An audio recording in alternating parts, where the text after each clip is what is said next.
being made. So now it's just everywhere. Let it be free. Yes. And Shogun, of course, chose that moment to go live, didn't you? It's just so much of it.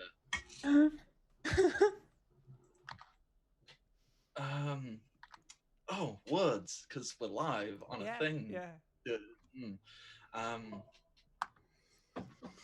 I literally just forgot every single word. Hello, everybody, and welcome to the party. Tonight, we are going to be playing some Pokemon Tabletop Adventures. This is a fan-made Pokemon tabletop role-playing game. It's totally free. You can find it. Just Google Pokemon Tabletop Adventures. If I was more prepared, I would have an actual website for you to go check out, but I'm not. So, yeah. Basically, do you like Pokemon? Do you want to? Do you really. Wish? No, not this group. But yeah. Hey. Basically, do you want to be a Pokemon trainer? Do you want to, do what Ash Ketchum never could, and talk directly to Pokemon through the power of your mind? Do you want to phase through walls via magical powers? Or in this game, do you want giant robots? Okay, there we go. Yeah. I was gonna say this started out. I wasn't sure if what you started out with was what this game was. Or that's it. What does this have to do with Ash Ketchum? I don't. Well, he can't do any of those things. He doesn't have a Pokemon net. That's true. That's true. So You heard it here first. Ash Ketchum is not a real Pokemon trainer. It's true though. No. So, play this game. Go check it out. Mm-hmm. That is an amazing endorsement. You're probably wondering what's going on. I am the game administrator because I'm not the master of anything right here. So, I am the Bardic Knock. You can find me all over the internet on Twitter, Twitch, Patreon, and YouTube, all under the Bardic Knock. My name is right there under my face. Go check out that stuff if you are so inclined to. Before I throw it over to my wonderful, wonderful players who are going to tell you all about themselves. Hey, let me tell you, kids, I'm not going to stand up and turn the chair around because I don't know if I can stand up because I'm very tired. But imagine I turned the chair around because I'm about to rap with the young kids. I'm going to get on their level. My arm isn't resting on anything here. There is nothing here, but I need to. No. Well, welcome to the party is a fantastic community that you should consider supporting, following, and being a part of, because it's just that great. You can go follow them on Twitter at WelcomePartyRPG. Follow and subscribe here on Twitch. That is twitch.tv/WelcomePartyRPG. You can go subscribe to the YouTube channel where you can catch up on anything you may have missed, and it's youtube.com/WelcomeParty. And that is the Patreon where you can support it directly because that gets money, which is a good thing. That goes towards, artwork for streams, getting music for streams, there's other stuff as well, but my brain is already firing all cylinders trying to make up words to form cohesive sentences. But money makes stuff happen. If you have money, you can give money to make stuff happen. Capitalism. Yeah. What is this? I'm reading the thing. PBS for RPGs? Yeah, it's kind of like, you give us money and I I get that. I don't think PBS would be anywhere near anything that we do. Especially this show. Especially this tell one. them. What, you don't remember that really famous episode of Sesame Street where Elmo comes out and tells kids how they can if they want to profit, what they need to do is they need to monopolize and just take away all the human rights of all their workers. It was fantastic. Elmo walks out like, "Hey kids, Elmo say don't give workers rights." Great. What, Amazon. You know, funny thing, Amazon is now, I think Amazon is now taking ideas from us because of that weird Twitter thing that they're doing now. What are they doing? So basically, they have, no one's really sure if they're bots or just shills and like people paid to do this, but basically they have people searching for the words like Amazon and like union and workers and fulfillment center. And if you tweet about it, you'll get some rando that's like Jeff FC ambassador. And it'll be like, "Hey person, I just wanted to stop by to say I work in a fulfillment center all day and I love it." Like, and they'll just keep going as long as you go. And like more of them will stop by and be like, "Tanya FC ambassador. Hey, thanks for stopping by, Jeff. I wanted to stop by too because I'm also working at a fulfillment center right now. I'm getting my free water break and like I actually appreciate that we get to work like for 40 hours every day or whatever." Oh, Yeah. Like it's actually happening to people, and it's kind of terrifying. When does our teenage protagonist show up to save us from this hellscape? Well, in 1984, there are no teenage protagonists. There is no protagonist. There is merely a severe existence and a harsh, cold reality of our own creation. So, welcome to the party. Also, has podcast. You can go and check. You can find those on Podbean, Google, and iTunes. It's all Welcome Party RPG. Go check them out. We currently have a Rifts game and a Legends of the Five game, and I think there's some D&D games as well, and more awesome stuff coming there. So go check that good stuff out. Before the last thing, before I let my players speak and they tell you things about themselves. Huge thank you to our wonderful sponsors here at Welcome Party, and they are Tabletop Loot. They give you small plastic click clacks in exchange for money. The click clacks have numbers on and are shiny. At least some of them are. Some of them are not shiny. If you are not into shinies, but just want non-shiny click clacks with numbers on. There's also Devon Rue, the Mistress of Maps. You can go check her out at rueinc.com. She has provided loads of stuff over the year and a bit. We're not quite at multiple years yet, but soon this will have existed for multiple years, and then we can say over the years and make it sound like we are well established and have been around a long time, because that encourages people to trust us more, because we are. I took a business class. No, I didn't. Imagine this.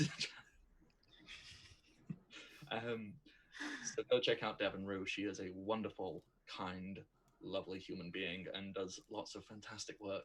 And then there is So Nerdware. So Nerdware is the outlet that produces our merch, which you can go check out in the chat. Someone has already done the little exclamation point for merch. Michi. Go check out.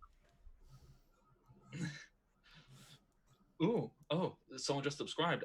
Strider Winters has just subscribed for the third month in a row. Woo! Which is a perfect segue for me. But before I do that, code welcome at So Nerdware gets you 10% off.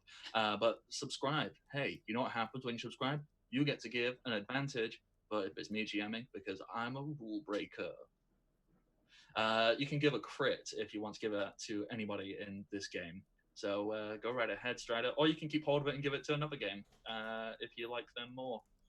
It won't hurt my feelings.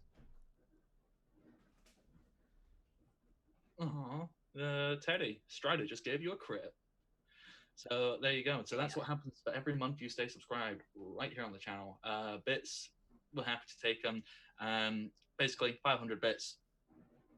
Mechanically, you make something happen. You know, That's cool. 1,000 bits.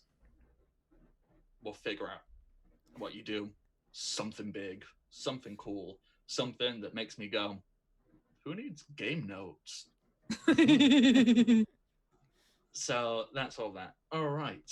Oh am dear. done. I just realized what might happen if my Sonic shows up and just starts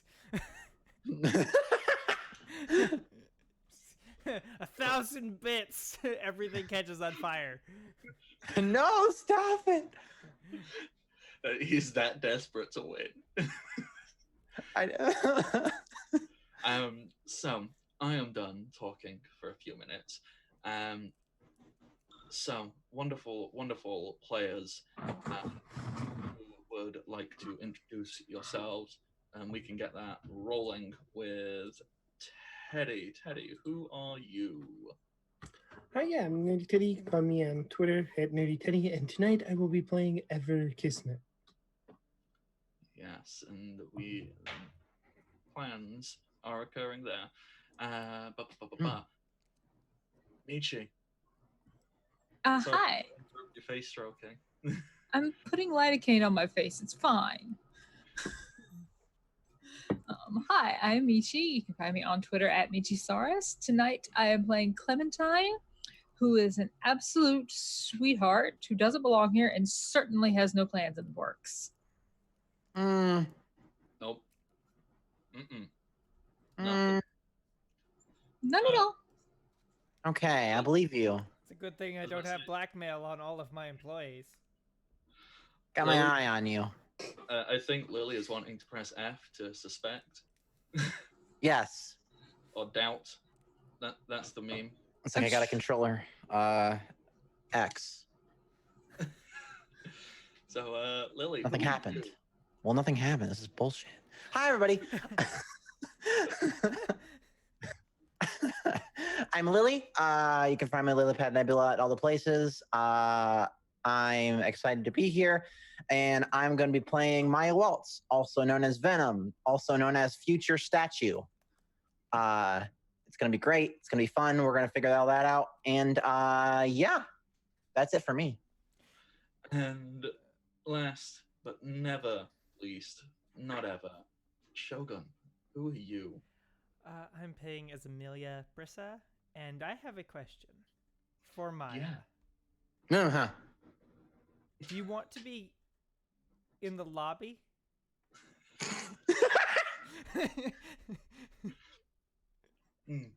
So, If worst comes to worst and Maya does end up a statue, absolutely.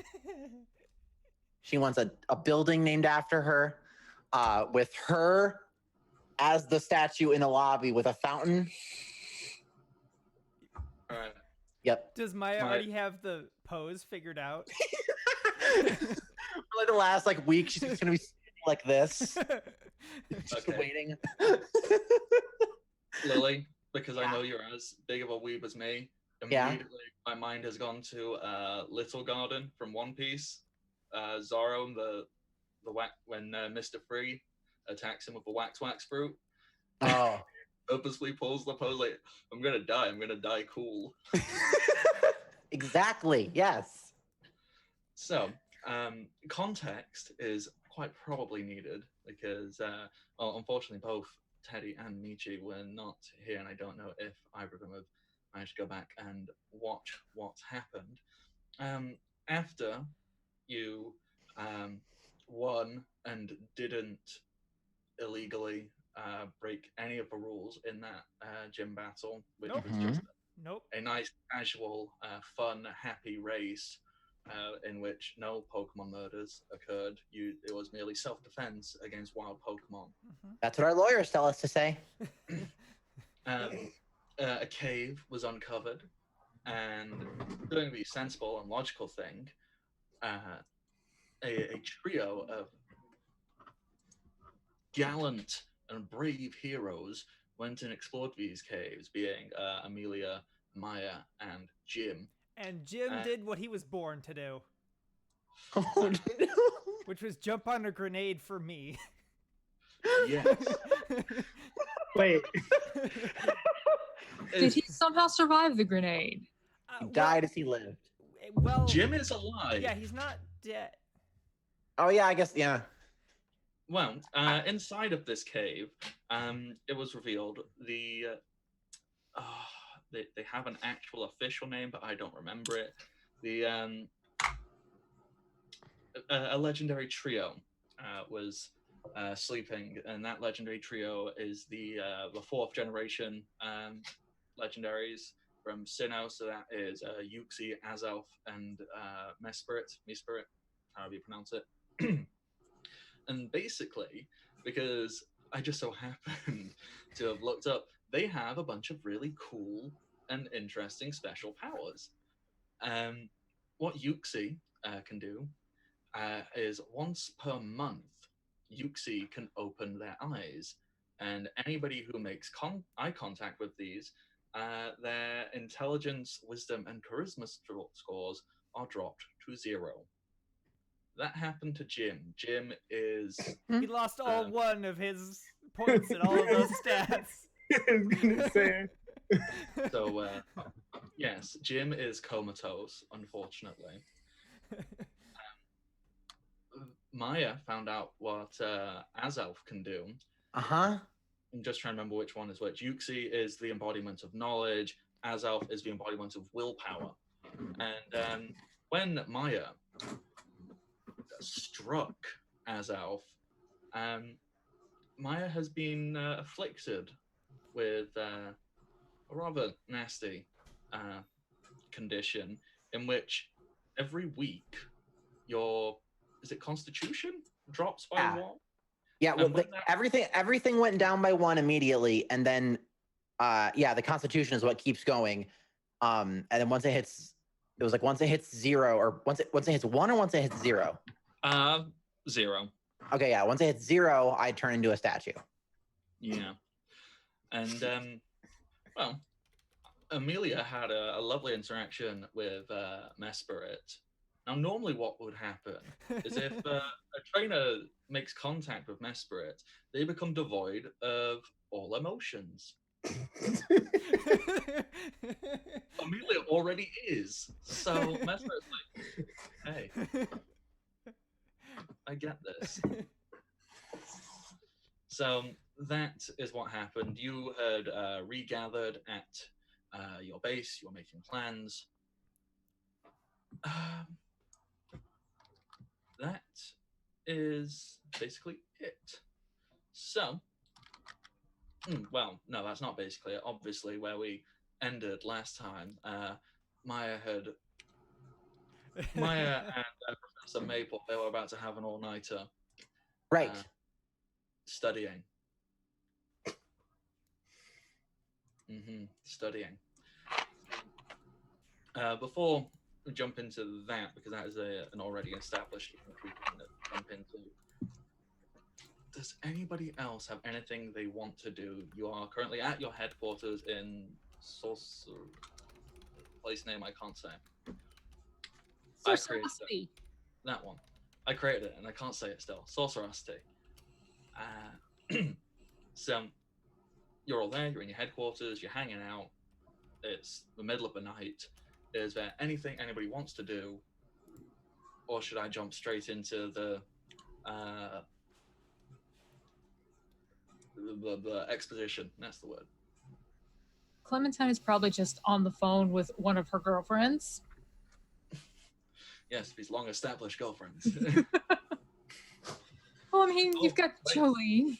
Sorry, you meant like actual, like, girl, I thought you were doing like the teenage girl, just gabbing with my girlfriend. No, like actual,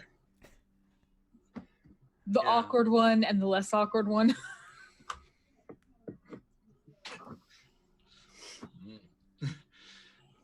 I mean, do you only talk to one, or are you having like a three-way conversation? Like, is it a conference call? Let's do conference call, because, why not? Yeah, everyone's just chatting. Yeah. Having a gay old time. It's so gay. In more ways than one. Nice. And Ever's probably standing in front of a bunch of monitors, menacingly watching them as she looks over the country and gives the Ranger's orders to do.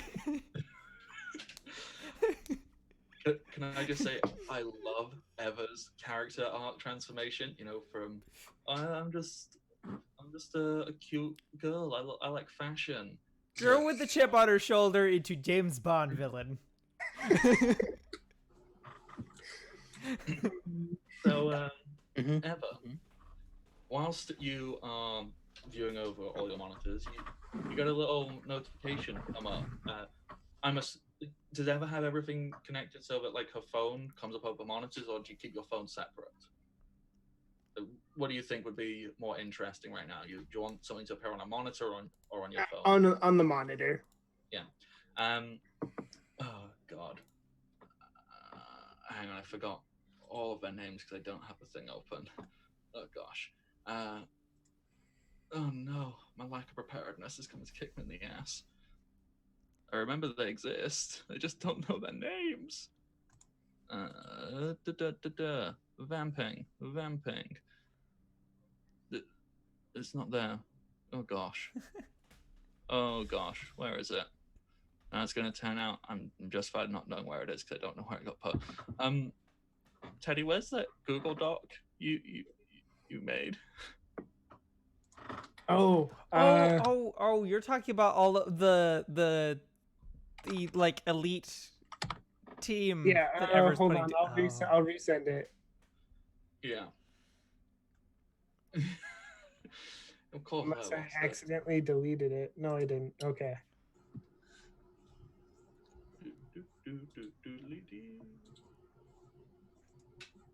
Vamping just a little bit more. I'm still looking forward to the like maybe 5 minutes that we dedicate out of this entire show to deal with Red. Just meet them at the bus stop. They just yell out that they're the protagonist. Then our two of our bodyguards just take them away. Come with us, sir.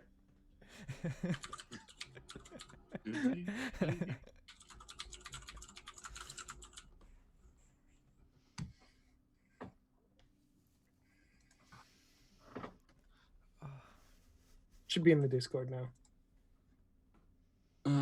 Okay. There we go. Yes, I can see it. Checking names. Just saying words. Yes. Okay, so a little notification pops up on your monitor, and it's, you see it's an incoming FaceTime video call, whatever we're calling it, from Maria, one of your executives, one of your top tier rangers. One might say a power ranger.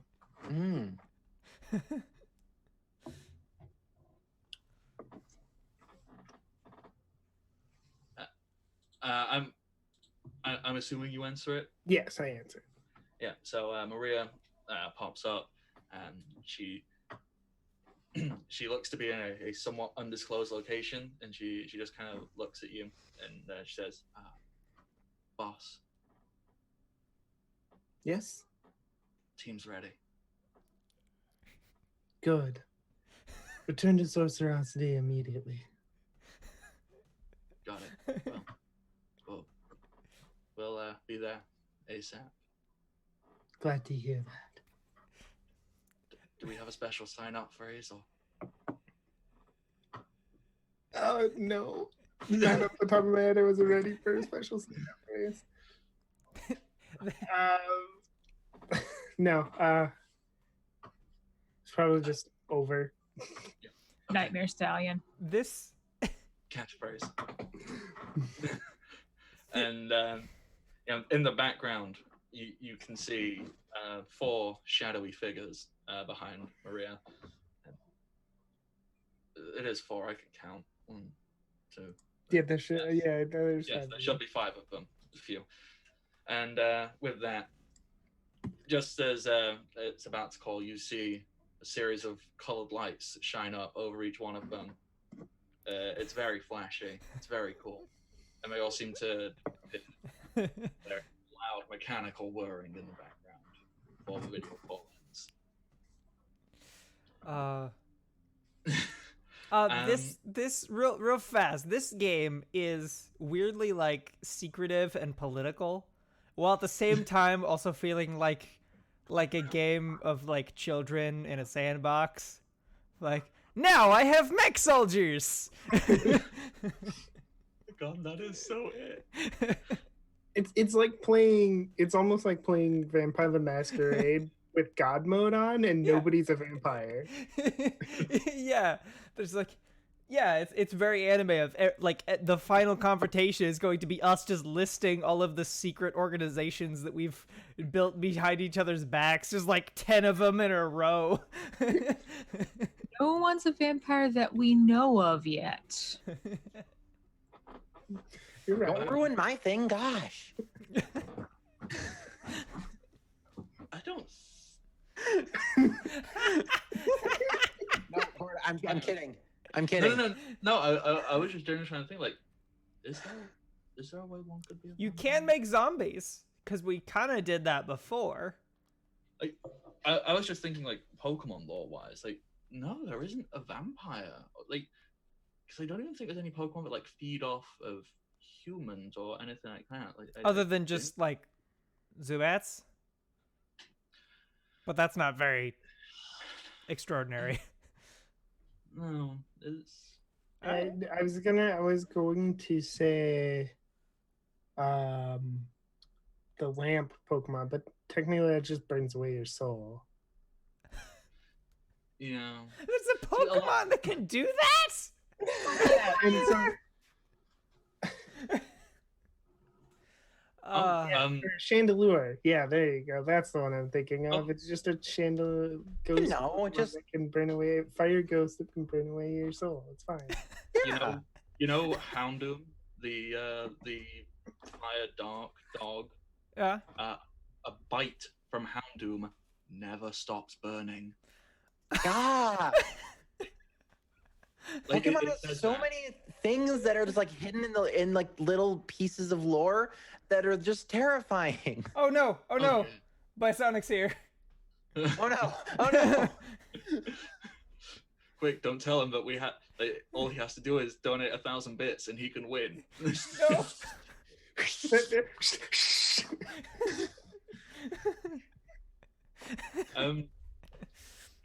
Okay, so that's Eva, who's got ominous plans going on.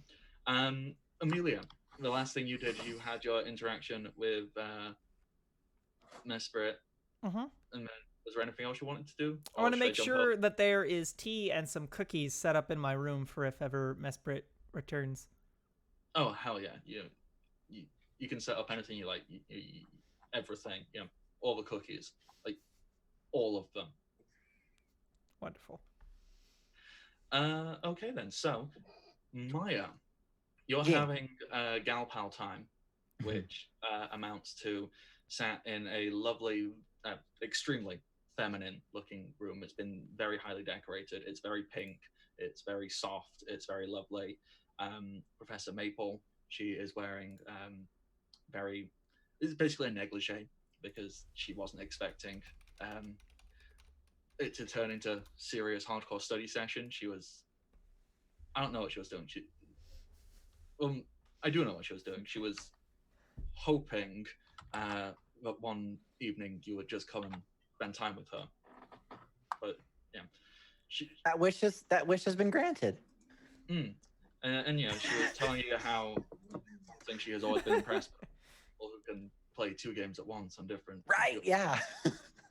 And then you kind of burst in and be like, "Dark, I'm turning into a statue. Help!" And she immediately sits up, glasses on, pulls out the biggest, heaviest looking tome on Pokemon lore, and slaps it down on the bed. Either total mood killer or total mood upper if you're into smarts. Like, if that, like, I don't know. I would present the argument that Maya has to be into smarts because Maya is very much into herself. That's true. Until you said into herself, I thought you were about to say because Maya is one, and I was like, Ooh, you do not understand how self-hatred works. I am not remotely into me, but it's okay because I can smile and everything's okay. Yeah. So no, I'm fine. Don't take my edgy jokes as serious. I'm actually doing pretty okay, everybody. I swear. Boom. Hey, you're in the big time now. You got stairs. I actually have 2 flights of stairs because I have a loft space. So Whoa. 2 stairs. Okay, so Maya. I could reasonably spit across my entire house.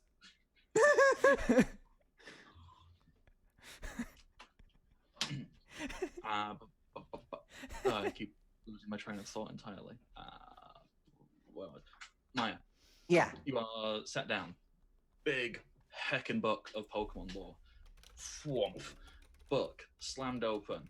The diagram I described to you before, it's basically like a triangle and then an inverted triangle, the Triforce-esque style, and one triangle on the outer edges of it is marked with the 3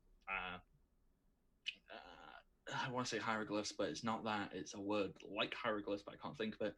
Basically, cave painting-esque interpretations of the 3 legendary creatures you came across.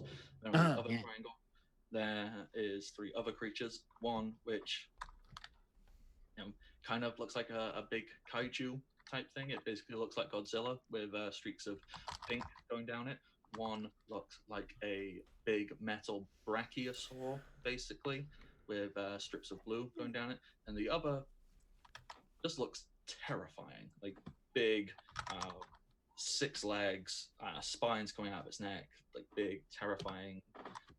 So there's all of that. And then in the center is an egg, but the egg appears to have a symbol going around it. The symbol I can't make with my hands because I'm not that dexterous, but it is a circle with 6 limbs coming off it. And Not working for me either. It's okay. no,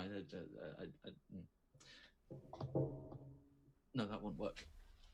So there's that. And what Maya does, not Maya, you're Maya. Yes. What Professor Maple does. Where's her voice? Hang on, I need to think.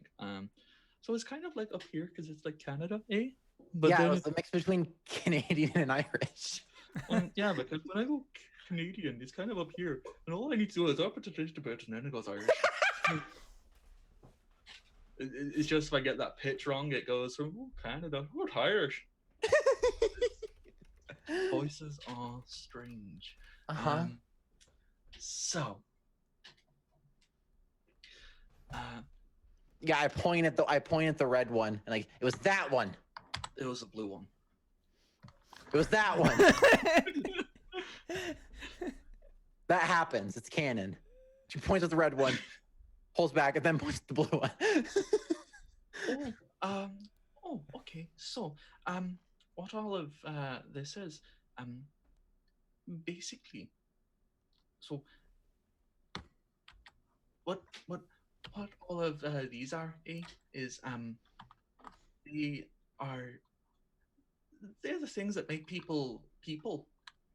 I mean, I suppose it all really depends on your personal philosophies on what creates humanity, but these creatures are the embodiment of humanity, basically.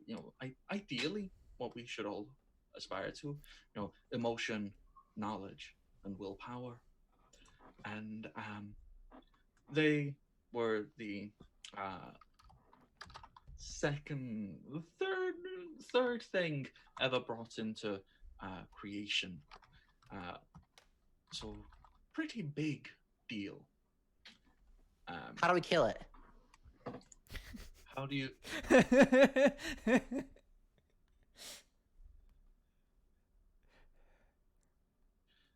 So you want to kill willpower. I don't want to be a rock.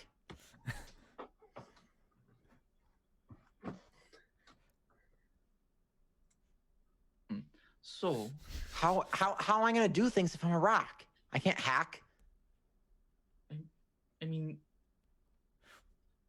I'm sure there's plenty of things one can do when they're hard as a rock.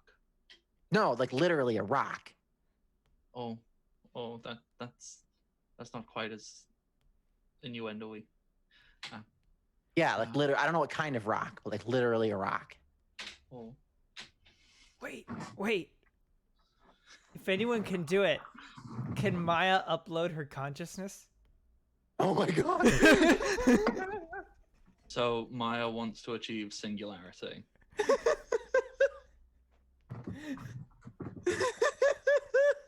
I mean, if you can find a way to justify that, All right. why would I start saying no? All right. First, I need an android body. So, Let me get a list going here. well, to answer your question about how would one put a stop to willpower, one would assume that all of these things are kind of these three are tied to the inner three being space, time, and antimatter. You know, the three fundamental perpetual forces of existence. But then all of those, you know, if you don't have time to go around looking for Galga, Palkia, and Giratina, because it's probably a bit tricky. But what you can do is, well, I don't know how you do that either, but there's Arceus right on there in the middle, the end all and be all, the alpha and omega, the one and the zero, the other. So we kill that one. You want to kill God? Well, I mean, we'll threaten them.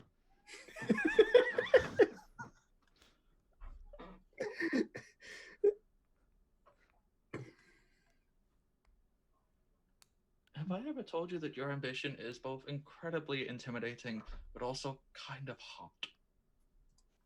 Just now. Because I am both scared but very aroused. Can 60-90-20s kill God? Actually, no. We had this discussion at the end of the last stream. Arceus has got, quite frankly, the best special ability. Arceus ignores all damage for the first 1,000 points. Ah. All right, so we need bigger bombs, is what you're saying. More bombs. All right, on the list, more bombs.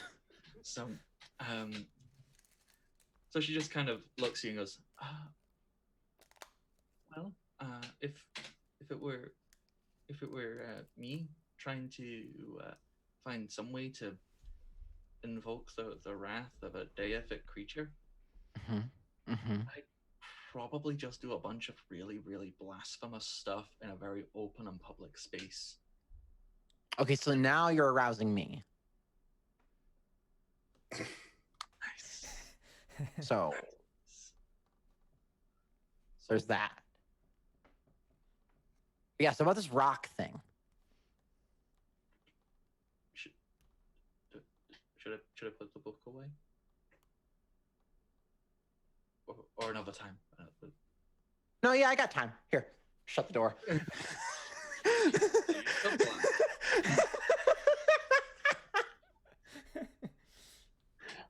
Nice.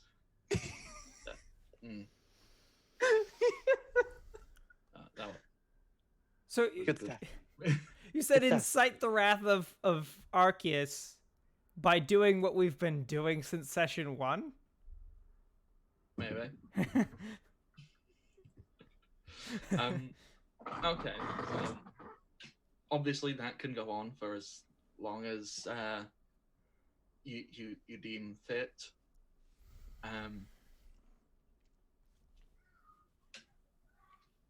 Is there anything else you wanted to cover in that scene, or is that good enough?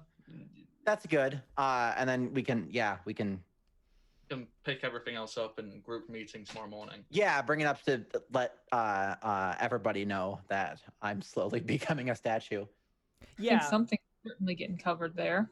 Well, Heyo. I think Amelia would want to have a senior staff meeting anyway, gathering together the four of us, Yeah. because she wants to talk about what the plan is next. We just dealt with that one town. We only have a couple last bastions of resistance. Oh. So everybody fade to black, sleepy, or maybe not so much sleeping in some cases. I don't know. Maybe some sleeping and then some not sleeping. Depends on how much stamina everyone's got, really. Yeah. I'm just saying words. Just saying words. Morning. It's the morning time. All that stuff. Amelia, how do you announce staff meeting? Do you send a grunt round, or do you just knock on everyone's door, or First a text, then a grunt, and then air horns like it's the apocalypse. It sounds like World War II bombings are gonna Clementine happen. sleeps through all of them. Okay. So Clementine pulls a pillow over her head at the air horns and just sleeps through it all. I'm into that canonically. Eva, which one of those would wake you up? Whatever was up before that, so she could get ready. But when the guard comes, or when the grunt comes by to say something, Nova tosses him down the hallway. And Maya. Yeah. Which one of these levels? Is it text? Is it the grunt? Or is it siren? Or was Maya woken up by something entirely different? Well, what probably happens, or I guess I don't know if they know, I was going to say, if they're all going off in Maya's room, then nothing would happen. Does Professor Maple count as senior staff member? Nope. So, yeah, Maya is uninformed. So right, it's she gets the text, and then eventually is like, oh, hey, I got a text. And eventually the grunt will...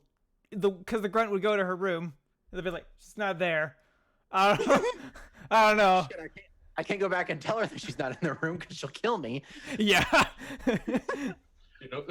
If the grunt should go, I think the grunt would just stand there outside of Maya's room, perpetually going, just wait here. She'll be back real soon. Yeah, so then eventually Maya comes back, dragging the robot arm, sees Grunt, and is like, what do you want? Senior staff meeting, about 2 hours ago. Get me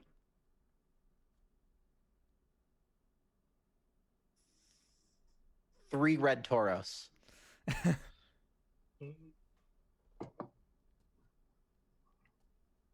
The drink, not the Pokemon. From your room or the vending machine? Because I don't have enough crossbone box.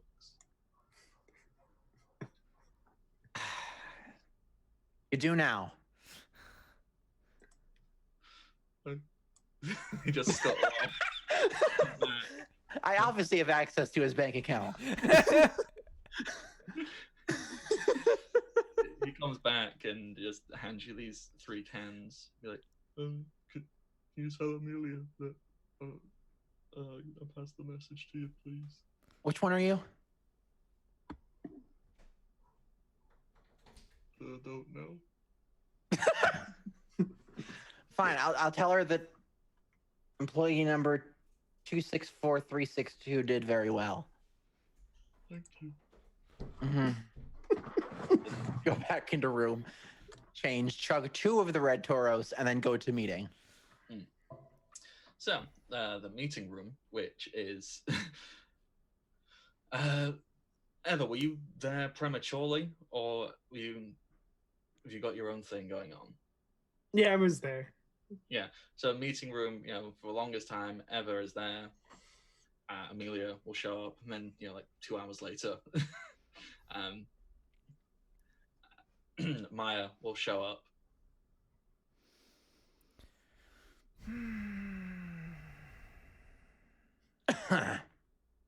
Sup?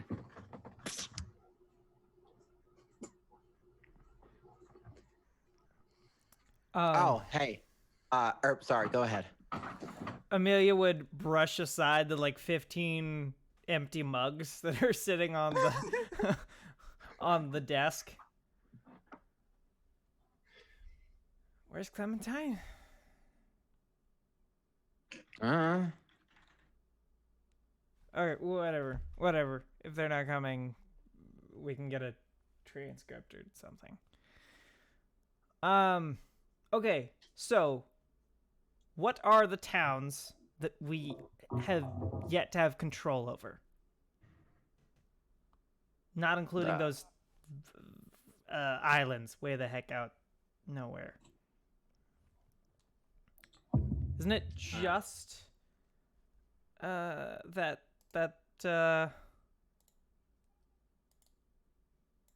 It is literally just Clericopolis and Wizard's Peak. yeah. So I want to hurry those up. In fact, we've got so much influence, we might be able to make it again. Okay, so who's in Clericopolis?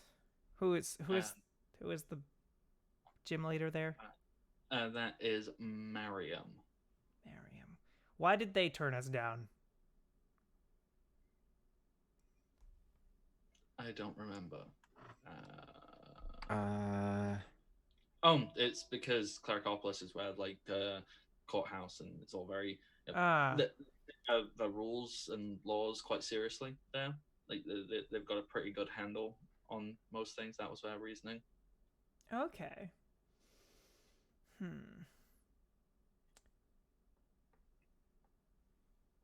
So I guess we probably need to do for them the same thing we did for that, or that we're planning to do for that barbarian place, which is prove that rules can't deflect rockets. That's a good, yeah.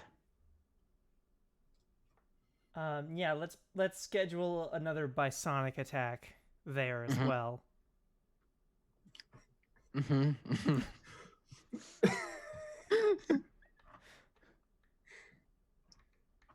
And then Wizard's Peak.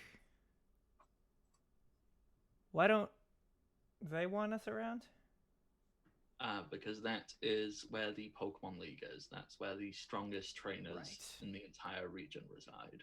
So we probably just need to kick them down a few notches. Clementine comes stumbling into the room at that point. What? Hi. Isn't that like where the league is? Why don't we just go fight our way to the top? Yes, that was what I was thinking. Okay. Energy drink. We're also healthy. Yeah, Maya will clink energy drinks. Yeah. Okay. Horns need to be louder, by the way. At that moment, there is it's not an incoming call because nobody can call your meeting room directly. a little buzzer goes off, and your secretary, which I'm assuming, who's the secretary? Do you have a specific person, or is it just random? We try not to name our secretaries because you don't want to get attached to things that you tend to replace. Yeah, that's fine. So, random secretary, just little buzzer goes up and goes, "Excuse me, senior staff members, you have an incoming call from what's it? From the region champion, Throck." Wonderful. Busy. Wonderful. Yeah, why don't you put him through?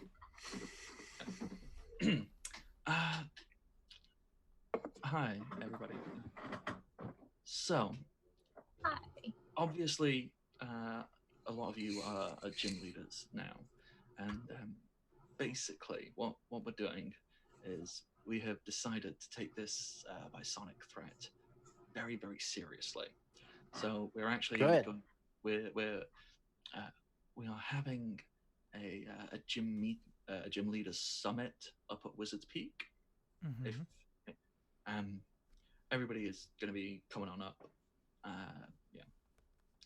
Most people have already set off. They're going to be here in a couple of hours. Obviously, no rush. We're going to be here all day. Take your time.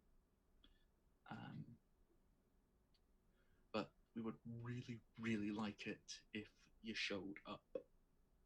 It's it's pretty important. All right. Well, I'm not a gym leader, but would you mind if I were there? I can provide security in addition to whatever the Rangers are bringing. Sorry, Amelia, wasn't it? Yeah. I've got you written down on this list as well. Don't worry. Wonderful. Yeah. My information sources are quite thorough. Thank you. Go away. Field trip. I hit the button to hang up. Yeah. Okay. Okay, so first of all, we assume that Bisonic knows about this meeting or orchestrated it. All right?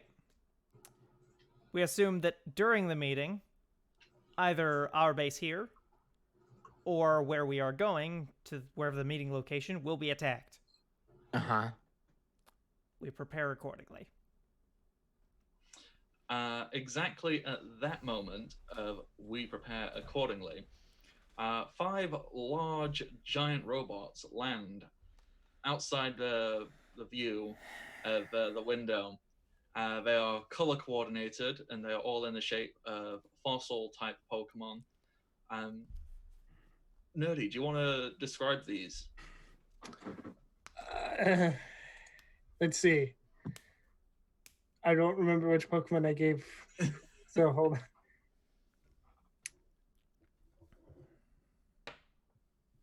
So the in front, leading the group with a red Kabutops Zord is Maria. There is a blue Archeops Zord, a pink Aerodactyl Zord, let's see, a green Tyrantrum Zord, and a black Armaldo Zord.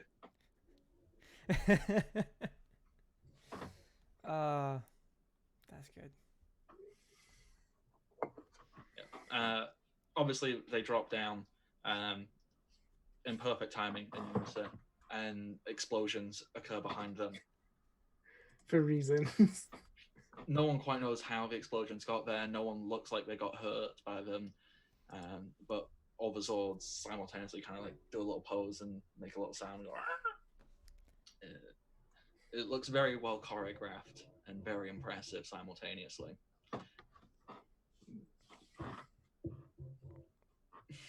Is that that- you? Yes. Oh, okay. Okay. I thought it was him. I thought it was him for a second.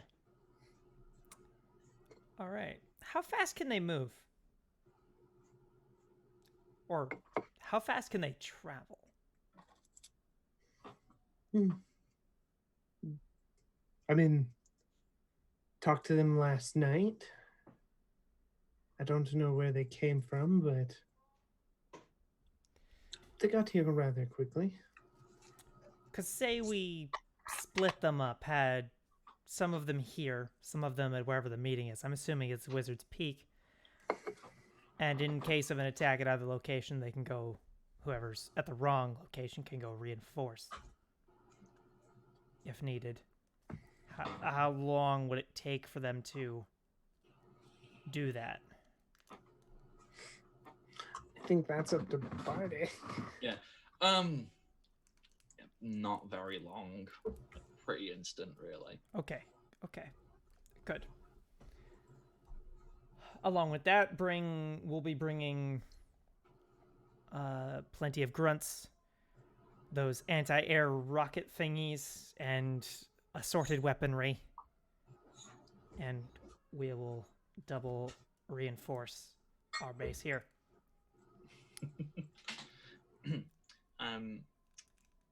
Another call comes through. It appears to be coming from the red Kabutops Zord. This one is specifically coming just to you nerdies, like on a wristwatch or on your phone or whatever it is you want it to be coming through on. And when you open up the screen, they do like a little salute, and Amelia, not Amelia, we already have an Amelia, Maria, throwing names out everywhere. Maria just kind of goes, Millennium Knights reporting in. As per mission request, we have found where the Jade Orb needs to go.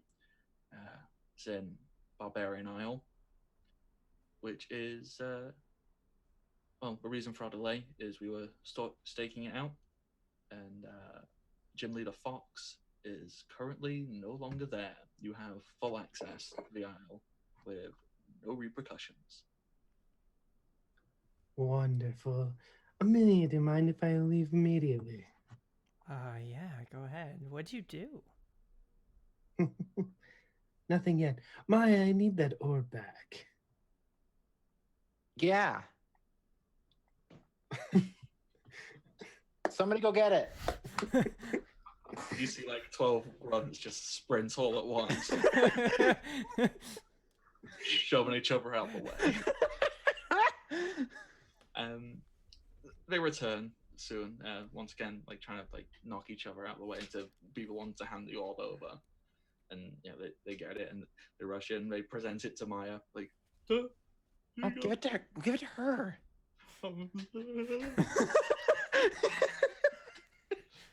Thank you. Pulls out like a wet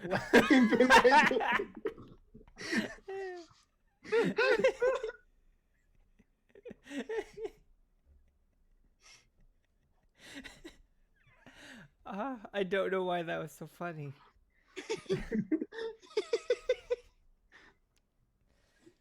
Do we need a reason? Okay, so Eva, you have your side quest mission in place. You can go and do that, on your own if you want to take it. It's fine. You can probably do it on your own. Are you? I mean, I'll take my knights with me, and I'll have backup. But yeah. Are you wanting to rush out immediately to go and do that? yes. Okay. Everybody else, Eva's probably going to be gone for like maximum, an hour, maybe 2. Yeah, have fun. I have a couple things I want to do while you're gone, so don't worry. What things would people like to do whilst Eva is absent and getting something set up in place? I want to try and get back in contact with the little thing that showed up last night, because I have an idea. Ah. Oh no. Okay. Amelia, how do you think, or what do you think would be a way to grab the attention of the embodiment of emotion? Amelia doesn't necessarily meditate, because she's not that kind of person, but sort of. She locks herself in a room. No one's allowed in. She like manually unplugs all of the cameras and everything, and then sits down on her bed and relaxes and starts or stops wasting energy on pretending to have emotions. A few moments go by. Everything's calm, everything's quiet. You can feel yourself, not just being in the room, but being present in existence itself. You can feel a serene emptiness, just, hey, I am free of all of the trappings of humanity and everything that gets us bogged down and stuck within our own self. And then you hear a soft little voice going, "Me, Whisper." Hi.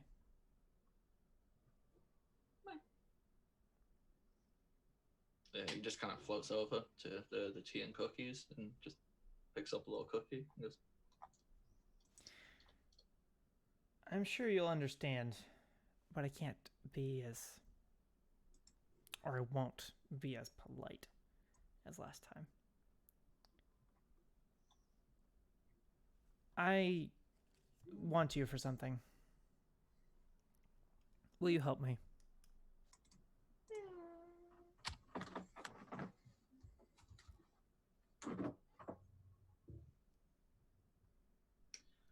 do you want to roll something for that? Sure. What should I roll? What feels appropriate to you? Charisma, except that also feels very wrong. You don't need to be emotional to be charismatic. Yeah. Yeah, go for that. It's more of a force of will thing. Yeah.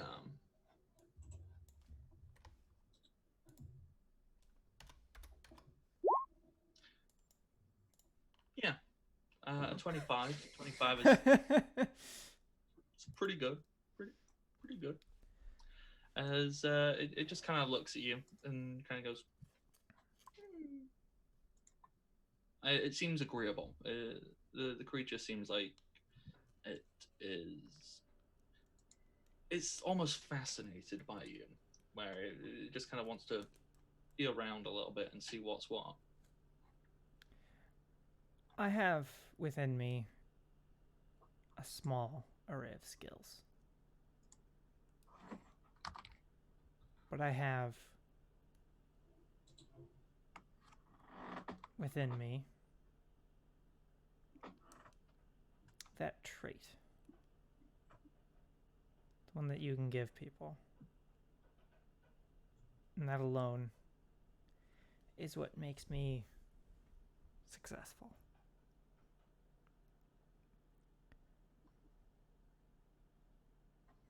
So, I was thinking, what happens to people who do have a few skills and get that trait? I have a couple recruits I'd like you to meet.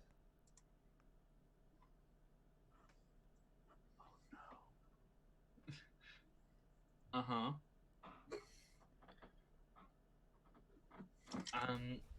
The creature. Will you help me? The creature just kind of holds the cookie and takes a few more bites. does a little happy, like, it's a good cookie. Nom, nom, nom, nom, nom. I'm a cute little creature.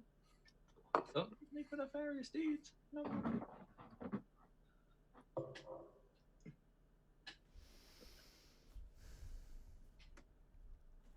I grab my phone, quickly type on it real fast, and summon in a handful of regular grunts. They're not particularly notable, other than I know for a fact that they're not super smart. Mm-hmm. They're not clever enough to outsmart me. Oh, hell no. Or to think above their station, basically. Mm-hmm. But do have some physical skills. Yeah. And I summon them to my room. Yep. So you got, I'm 5. thinking no more than 10 individuals. You get this group. They're pretty good, solid, standard, almost jock-esque, I guess. Like, all right, yeah, let's do it. Boss wants us. What's good, bro? What's good? Yeah. This is what I imagine jocks sound like. People. I don't know. I mean, pretty much, yeah. And they're in the, like, on one side of the room, and I just turn over to the Pokemon. I can't make you do anything. So it's up to you. The Mesprit is just kind of floating there, and one of these more jock-esque underlings is the most appropriate word. It kind of looks, goes, whoa, bro, dude, yo.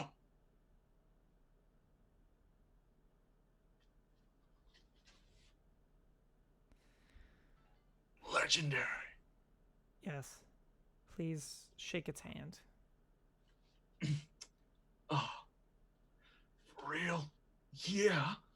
And one by one, they'll all go up and they will touch the legendary creature.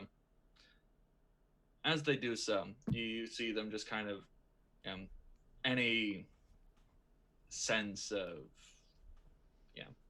wonder or amazement or excitement or just any emotion, it just kind of fades from them. And then they just kind of stand there and they kind of look around and be like, bro,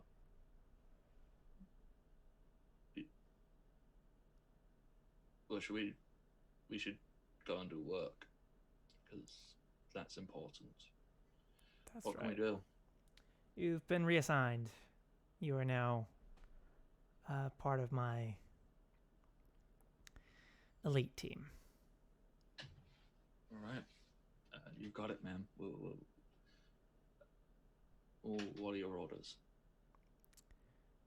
Just head to the gym. Just maintain your training. Prepare yourselves as well as you can, because I expect you will be needed shortly.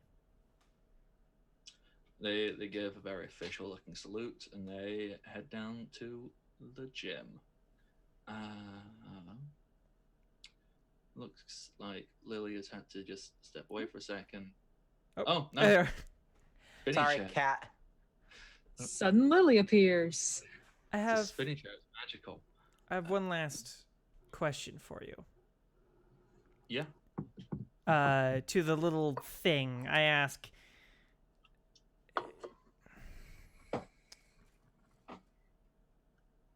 what is it that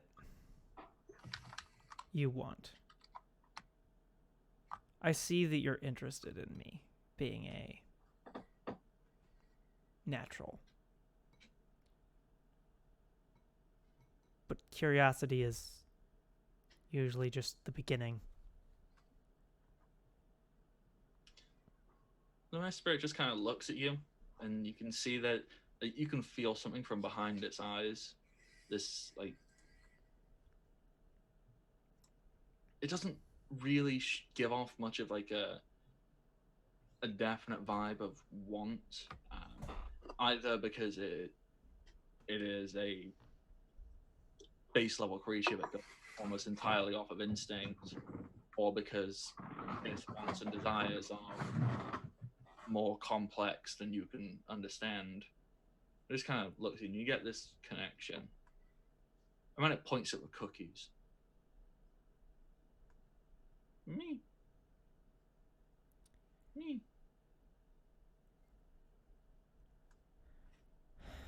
All right. Well, I'll always have some for you. If I need you, there's got to be a more convenient way to get a hold of you than doing this. Here.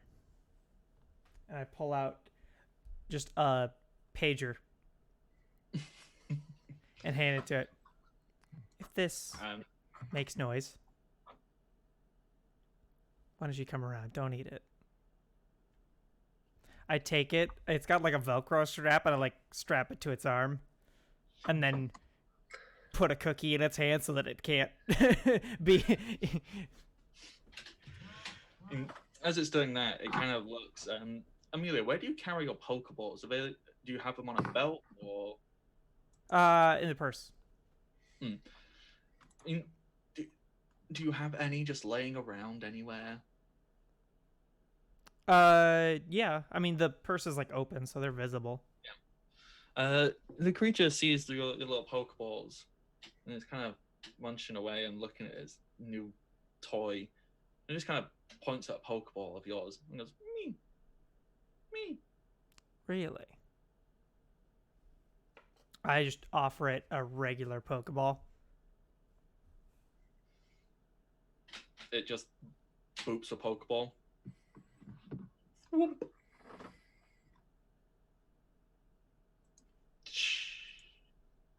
You now have a mess spirit.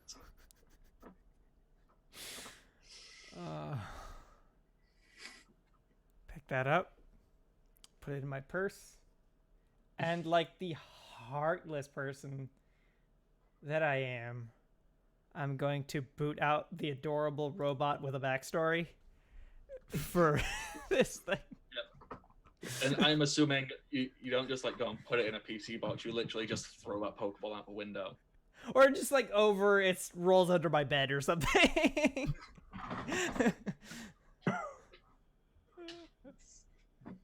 Yeah.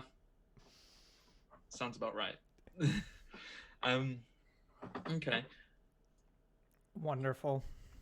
Maya, what are you wanting to get up to in this hour, 2 hours of ever going off on a solo mission before you go and do whatever? What's your downtime here?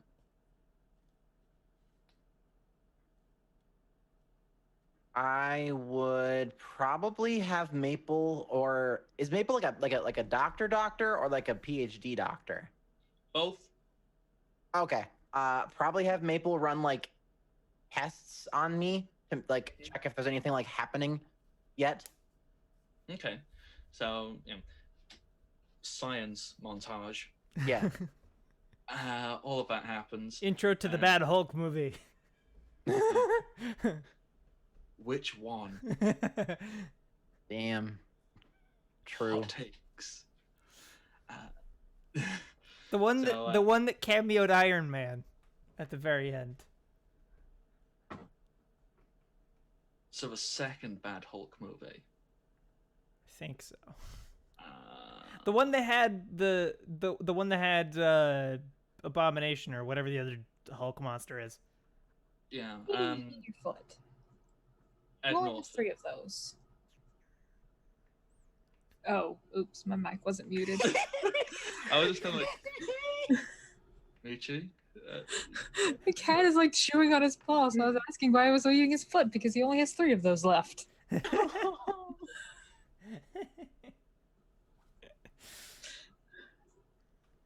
Anyway, blood samples are taken. Science is done. Yeah, and then results just kind of goes. So, what it seems to me from my readings right here, from the your your your your body Mhm. is. This isn't a very science-y term, Mhm. but is losing the will, and in doing so, giving up on itself, becoming a brittle shell. Mhm. Okay. So you're saying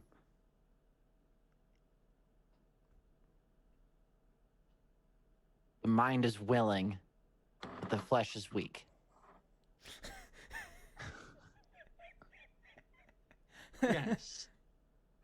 Okay. Amelia knocks on the door and then opens it and walks in. Hi. Hello. So, what you doing in here? Looking at X-rays and other people science things. What for?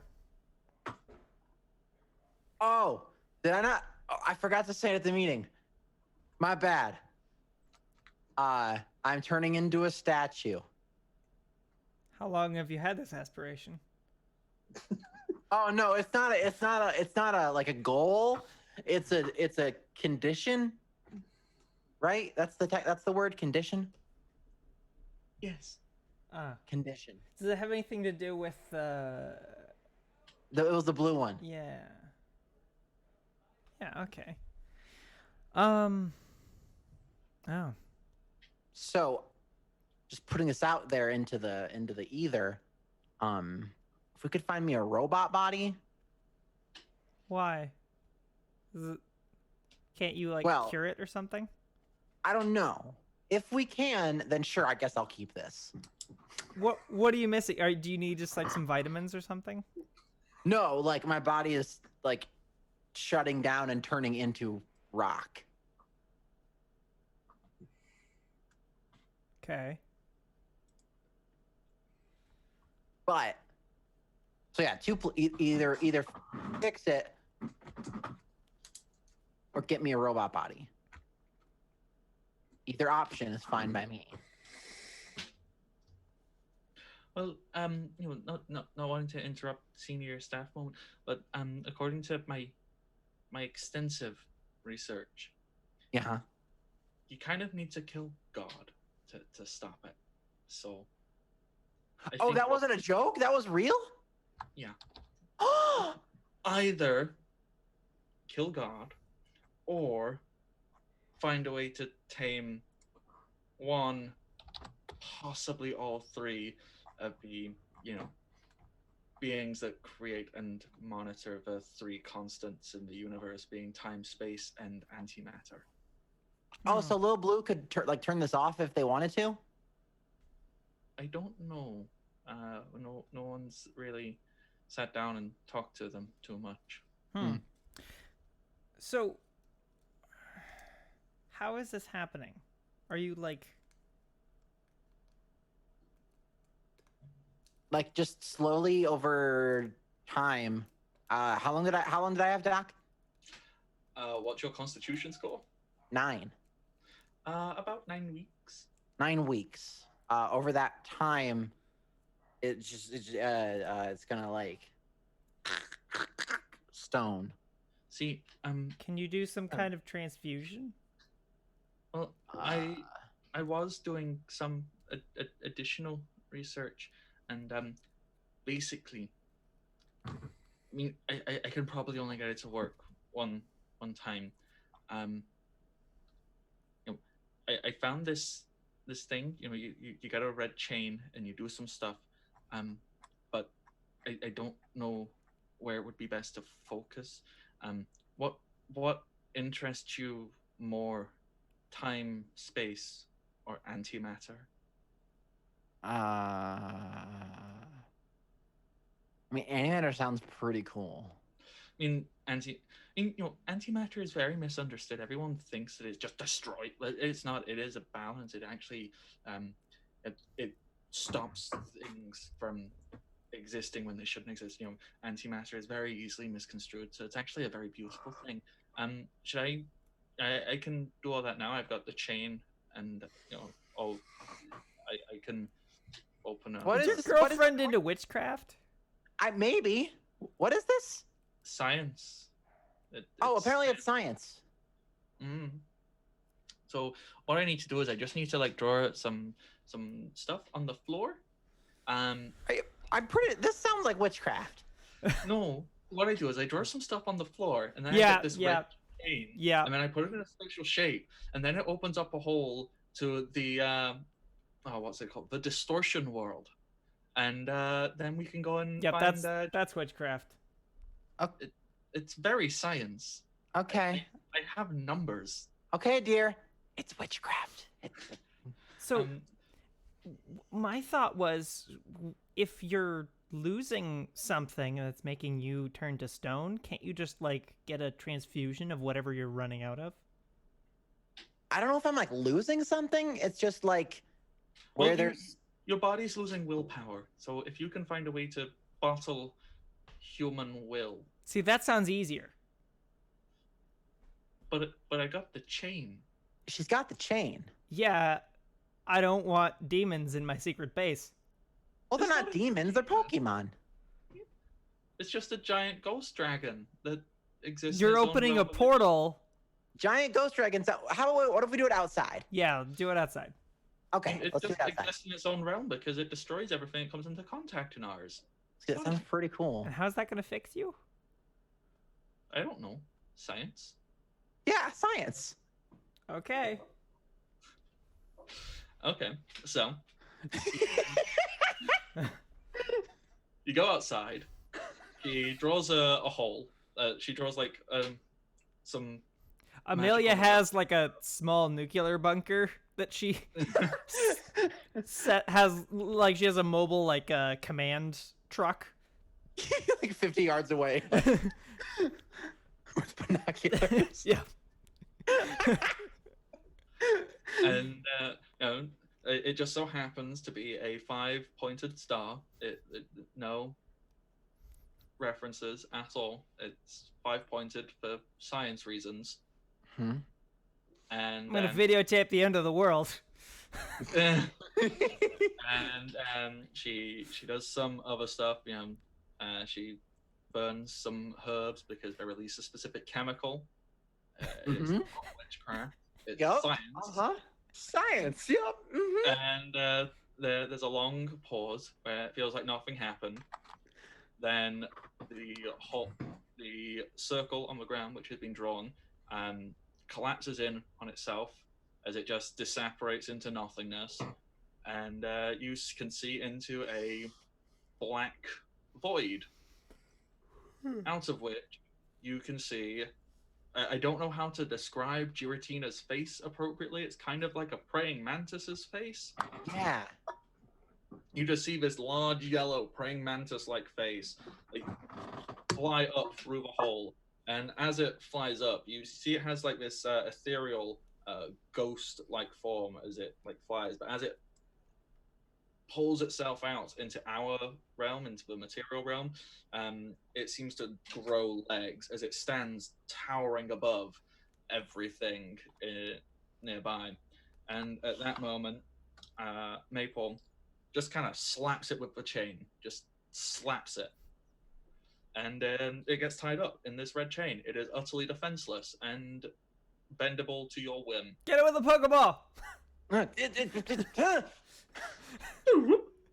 Yes.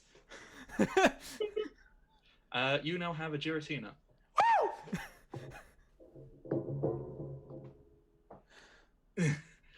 So happy. Yup. As the hole closes, cuts off a small chunk of the distortion mode, and you get a little rock.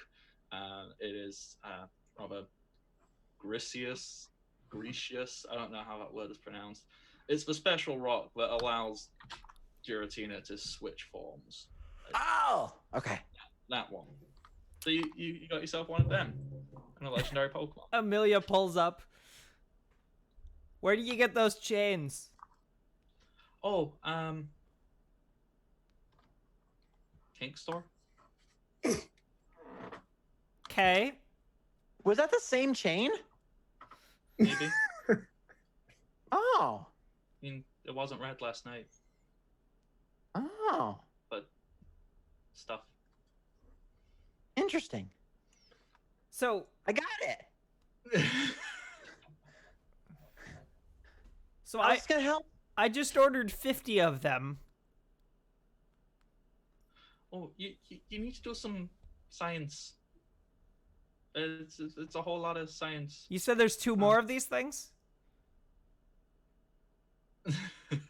Sorry, I've just seen in the chat someone still asking if we have that shiny Mew. Yeah, we do. That shiny Mew hangs out on a honey farm with a bunch of cats. And we sort of used it to unlock plasmids. Yeah. Speaking of that shiny Mew, though. I'm so glad Michi's clocked on to what's going on for everybody right now. Makes me happy. So, to answer your question, Maya, about how this helped, I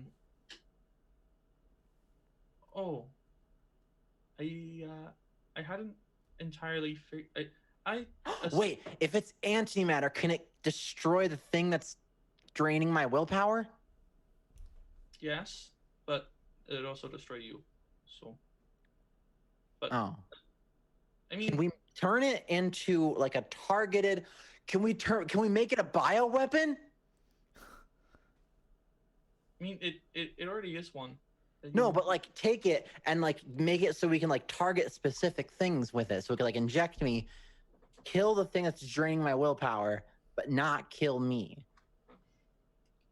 Theoretically, it is made of antimatter. So, if we were to do experiments, we could probably, find whatever part of it, or just get small parts of it and use that, and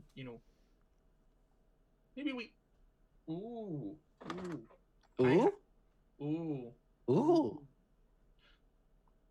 Have you ever wanted to see what happens when you mix Pokemon blood with people blood, except on like a higher level? Like, what if you became one with this thing? Because then that destroy anything that's left in this.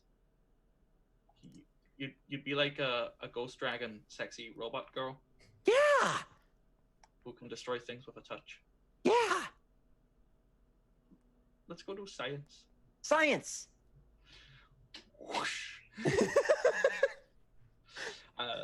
So you're gonna go work on that.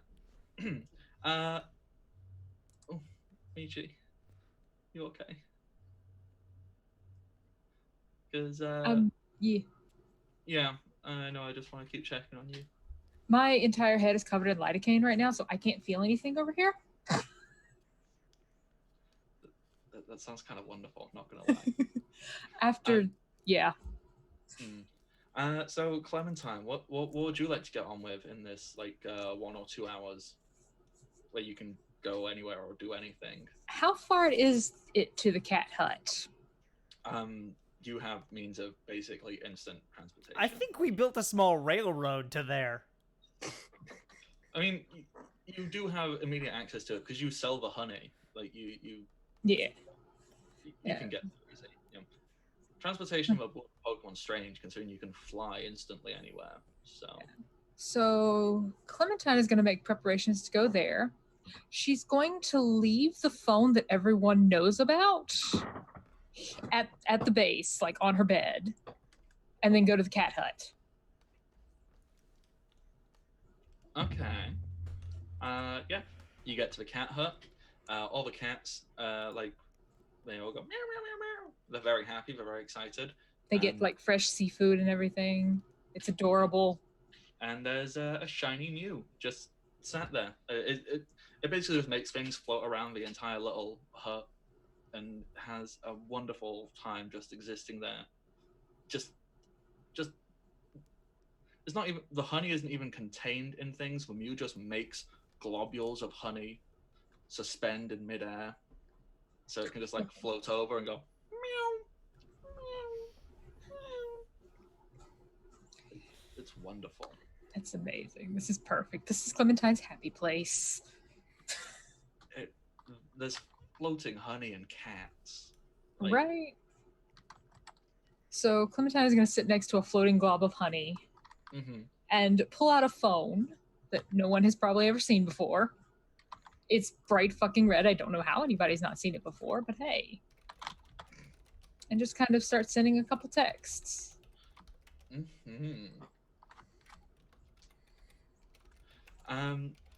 you want to share it right now what these texts are, or these secret texts? The first text she's sending to an unknown source is, has the timetable been moved up? You get a reply pretty quickly, and the answer is just one word. Well, no, it's not. That's a lie. It says yes, then like full stop, then like separate paragraph. We are ready when words. We are ready when the meeting takes place. Cool. And closes the phone and puts it away and pets the Mew. The Mew nuzzles you like extra hard. The Mew has been almost. It seems that the Mew is getting slightly devoid of human contact. Like at first, obviously, it was very happy to not have the human contact, but I'm assuming that you've been coming and going to check on Honey, and it'll see people every now and then, but it seems like it very, very, very much wants to not be left here. Now it kind of wants to like go somewhere. Do you want to come with me? Meow, meow, meow, meow, meow. And Clementine will pull out the love ball that she's had like this entire campaign and offer it to the Mew. The Mew makes a little heart with its hands. It doesn't have thing. It uses its tail. Uses its tail and its little paws, makes a love heart, and presses its little love heart to the love heart on the love ball, and jumps on in.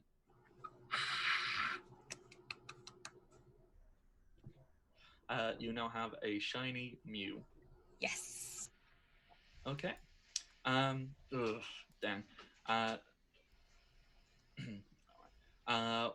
This is about time to take a quick 5-minute break. Nerdy, we'll do your scene when we get back, and then we can get to big meetings because things are happening. Clap, clap, clap, clap, clap. So, Shogun, can you take us over to a break screen quickly? And 1 second, will be. Sec. All right. Goodbye, everybody. We'll see you back in just a little bit. In a bit.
Hello, we're back. Alrighty, welcome back, everybody. Everyone's been getting legendary Pokemon. That's what's going on tonight. So let's round off our quartet of lovely players getting their gifts for the upcoming big stuff. Eva, secret solo mission. You and your Millennium Knights in their big Zords, you zip on up to Barbarian Isle, which is currently unguarded by a gym leader. You can just fly straight over the small established settlement and head directly to what appears to be a large pillar that penetrates high up into the sky. And you can just set yourself down at the very top of it. There is a very obvious looking altar with a groove in it, almost perfectly orb shaped. I will walk up and place the orb on it. One thing. Yeah, sure. If this were a conventional story, this is the point where the protagonist shows up to stop the villain at the finalization of their plans. I don't want one to show up, but I just wanted to just the protagonist shows up on top of this pillar, so what? So I you can just like have push Noah them toss them off. All right. So, Eva, as you go to place the orb on this pedestal, a young-looking Pokemon trainer climbs up this final set of stairs. They look beaten, they look tired. They've traipsed up this entire pillar step by step. It looks like they had to navigate some very complicated puzzles, which involve very specific timing with a bike, jumping over small ramps to avoid pitfalls. They get there, they wipe their brow, and they're like, "Oh, boy, I can't wait to find what legendary treasure awaits me." And you place the orb in this pedestal, and a beam of green light fires off into the atmosphere. There's a few moments, and then you see a long, thin, serpentine shape above the clouds, like a shadow cast down over everything. It comes spiraling down, and as it whooshes past, it flies past you as it circles around, and as it does so, the young Pokemon trainer is just knocked off the edge of the tower. And after that, this large serpentine creature, it's this green, long, Chinese, like Asian style dragon, so it's only got 2 limbs at the front. As it spirals around, and it basically envelops the entire pillar in its grasp, as this huge dragon head looks at you with yellow markings going down its back, and it just stares at you.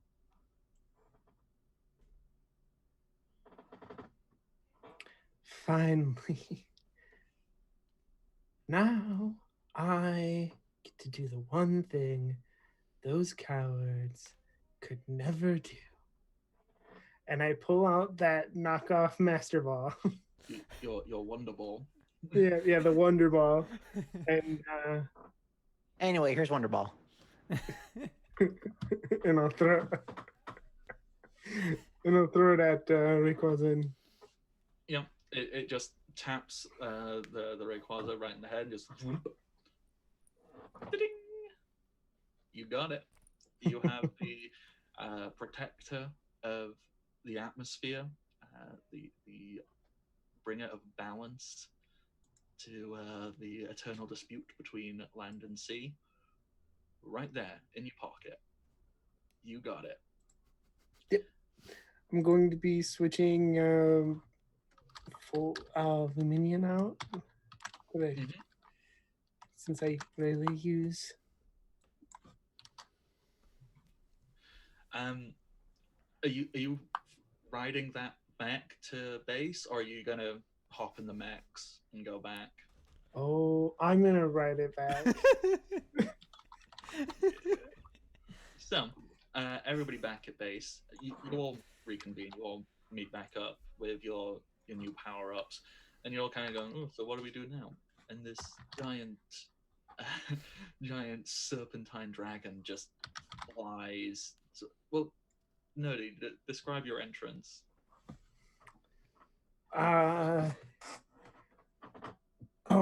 Let's see. I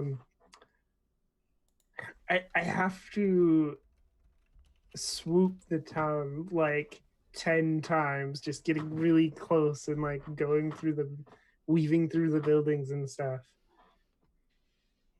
Before, I don't know, is there a tall building? There is now.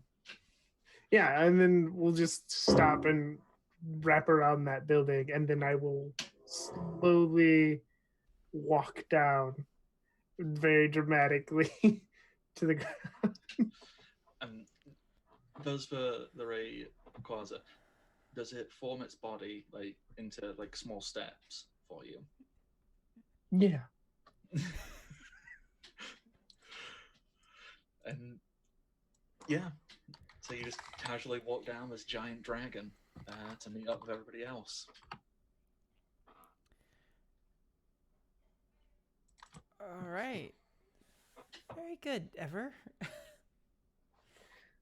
Something I've been working on for a while. Very good. Well, we are supposed to be at a meeting. I have got all of our fellows organized and ready to deal with whatever problems should arise.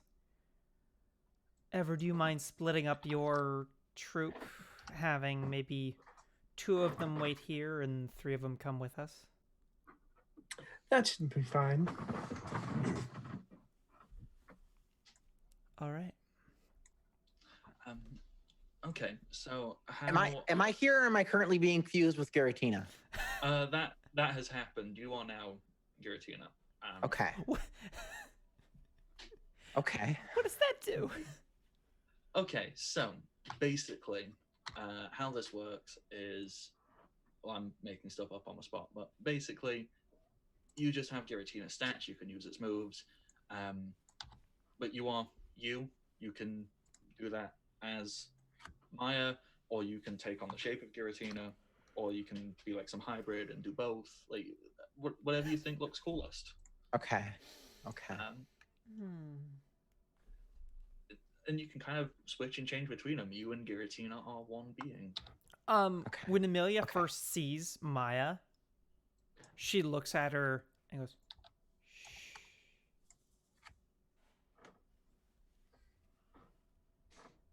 Shove a tentacle back into my body.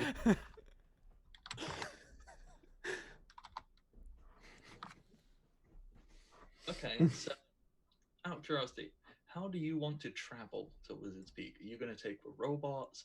Are you going to take the giant dragon? Is Maya going to turn into the embodiment of antimatter, often misconstrued as Pokemon Satan, and just teleport you all there through the realm of antimatter and just instantly? Well, actually, so most of the stuff we're bringing with us, like we have the mechs, which are super useful and important, and we have all that, but actually a lot of the stuff we're bringing with us is in like trucks and stuff. Like we're bringing literal like troops and those missile anti-air things, and those don't move very fast. So I think we will just set ourselves up in basically like a rock band travel RV, one of those big fancy ones. Mm-hmm. And we'll be inside of that. Okay, I think Wizard's Peak is a small settlement up at the very top of a high mountain. So is there a road? There is not a road. Like the whole point is you need to go through on foot. So what you could do is you could make use of Lily, well, Maya, who can basically transport you through the distortion world, basically open up a portal, and you all phase through it and just appear at a portal at the other side. Or You can take trucks through a portal. yeah, but or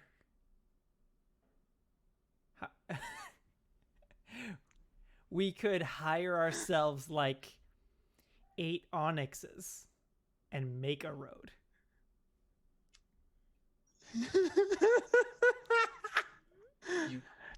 You didn't have a road, so we made one for you. You can also do this.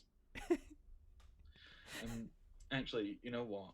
Instead of just onyxes, like, all right, onyx to lay the ground, but you know what? You hire some concorder and some girder, and you build an elaborate elevator up the side of this. Wonderful. So, somebody just followed us. The nerdy Niffler. Yeah, nerdy Niffler. Hello. That's a hard name to say. Like nerdy Niffler. Nerdy. That's a lot of words. So yes, A lot of sounds. we show up, and they're like, "Hey, we fixed this whole problem where an important city is hard to get to." As you arrive, We just Route 66 the Victory Road. Oh yeah.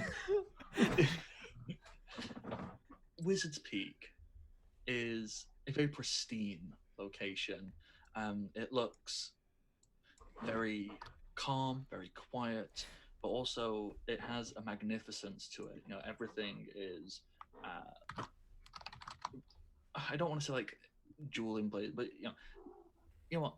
It is literally like an ivory tower. You know, it looks like everything is very ivory, very expensive, very fancy. It is like construction work straight on up into that. And stood outside in a circle are all the gym leaders, who are all stood around waiting as you just arrive. This beautiful, beautiful city, and then Humvees are just going around. Obnoxiously loud music track is playing as the entrance of Team Crossbones. It ain't me. It ain't me. Yeah, we've got like military helicopters with miniguns and everything, like setting up. As if they're expecting the place to get napalmed. So, as you do that, all the gym leaders, they kind of go like, what the... And you just arrive, you hop out your truck, and well, excluding Maya and Eva, you've met Throck before. He was in charge of the first contest you ever ran. He very nice looking fellow, like quiffed hair, glasses. Just seems like an all round nice person. Just a really cool guy. And he's kind of stood there and he kind of looks at his watch and he goes like, "So, you're a little bit late, everybody, but that's not a problem. I had to go visit my friend. I'm sorry. Oh no, that makes total sense. How is your friend? Are they okay? They good? They're good. And Clementine will let Mew out. Oh, okay. And then I just wanted to come with me. Behind Clementine, Amelia just pulls out a microphone out of her purse and then drops it on the floor. I like to think she carries it around just for these moments. Well, Smoochie has a microphone. Oh yes, yeah. Smoochie just goes, "Clap," and then picks it up back up again. You see, most of the gym leaders are just like blown away at this, going like, "Whoa, that's intense." And Throck just kind of gives like a Throck's really chill about it. He just kind of looks and goes, "Oh, nice." I'm gonna give the Mew scritches as it settles on my shoulder. Oh, it loves them scritches. as a thank you for the scritches, it telekinetically lifts a globule of honey out of your bag and offers it to you.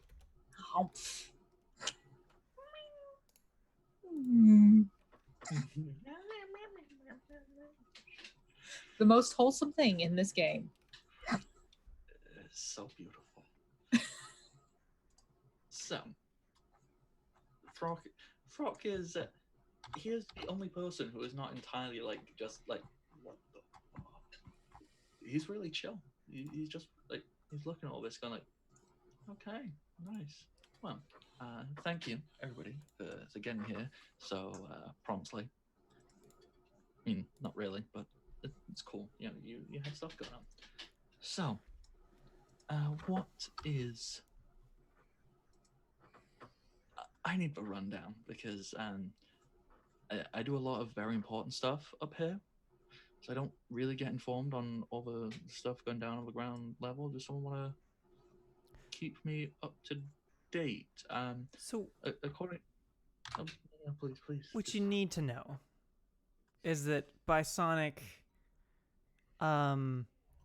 when me and my friends went there, acted very, very hostile towards us, which we expected. We had heard some not great things about him before, which once we looked into him afterward, it just poured out of the woodworks.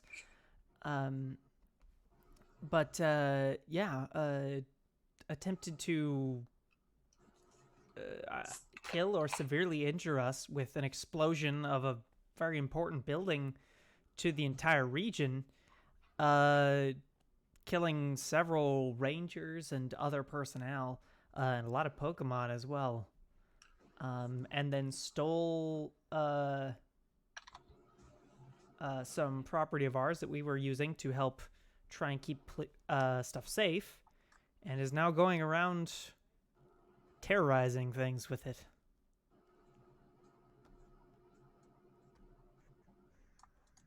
It sounds like a really that's a really feasible story, but it just doesn't quite add up to the intel I've been getting. Let me just check with my source. Throck kind of pulls out a red telephone and just presses a single button and goes, hey, buddy. Amelia, as that's happening, is like holds up her hand, just, and all of the Team Crossbones people that have guns and stuff are just like on standby. But she's just kind of casually holding her hand up. Yeah, he's got this red phone in his hand and he just kind of goes like,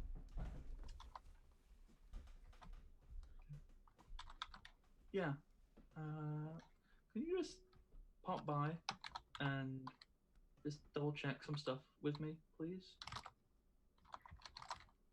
That's fine. They're on the way. Amelia texts to Maya and asks, "Are they holograms?"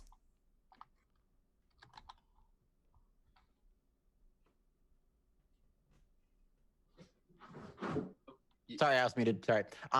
Maya like checks her phone, looks over, and then says, "Are what holograms?" And just points at the gym leaders. Are they? No. These are the real deal. However, you kind of see some of them kind of reaching. They're just kind of like a lot of them are slowly just reaching their hands back. I mean, obviously, the ones who are definitively on your side, being Nancy, Ichi, and Bardic. You see them being completely out of the loop. They have no idea what's going on right now. Oh, and Shogun as well. Shogun's there. Mm-hmm. No, I forgot somebody. So you see 4 of the gym leaders going, what's going on? But the others, they all seem to be reaching for something. As in the sky, Ever. there is a very... Arrest them.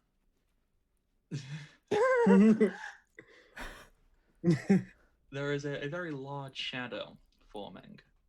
And at first, well, not at first, in general, it looks to be a giant sphere.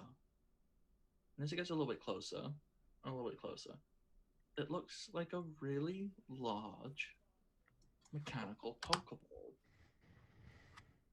As it seems to just be flying in the sky, and you can see a large jet booster from underneath and one behind as it just flies closer and closer and closer. You notice it doesn't have any colors on it. It is entirely metallic. It's just this giant Pokeball is flying closer towards the summit. Okay.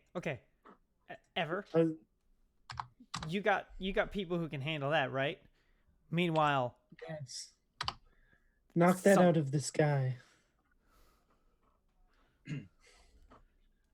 Okay, so Eva, how do you want your Millennium Knights to handle this?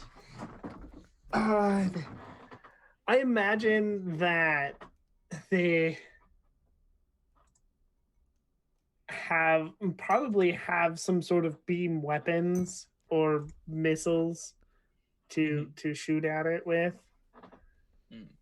Okay, so the first shot is fired, and as it flies through the sky, this Pokeball seems to open for a moment, and there's a big smoke cloud, and as all of that clears, you see attached to the side of this Pokeball now is a very large, very familiar looking mech in the shape of an Aegislash in its shield form, guarding from where it just got struck. Hey, that's mine!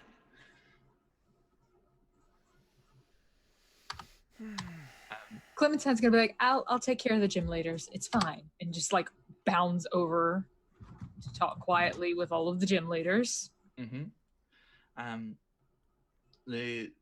As the Pokeball continues to open slowly, you notice it seems to grow two large Honchkrow wings coming out of its back, a set of Scyther pincers coming out of its front, and a large set of Beware-esque legs. And as more and more of it opens, the Pokeball itself seems to take on the form of it kind of looks almost like a gothic Lolita type aesthetic, but like steampunkified. And the dress seems to be made out of a Pokeball shape. Do people know the Pokemon Majernia? Is there a link? I can get a link. It is the mythical Fairy Steel type Pokemon from Generation 7.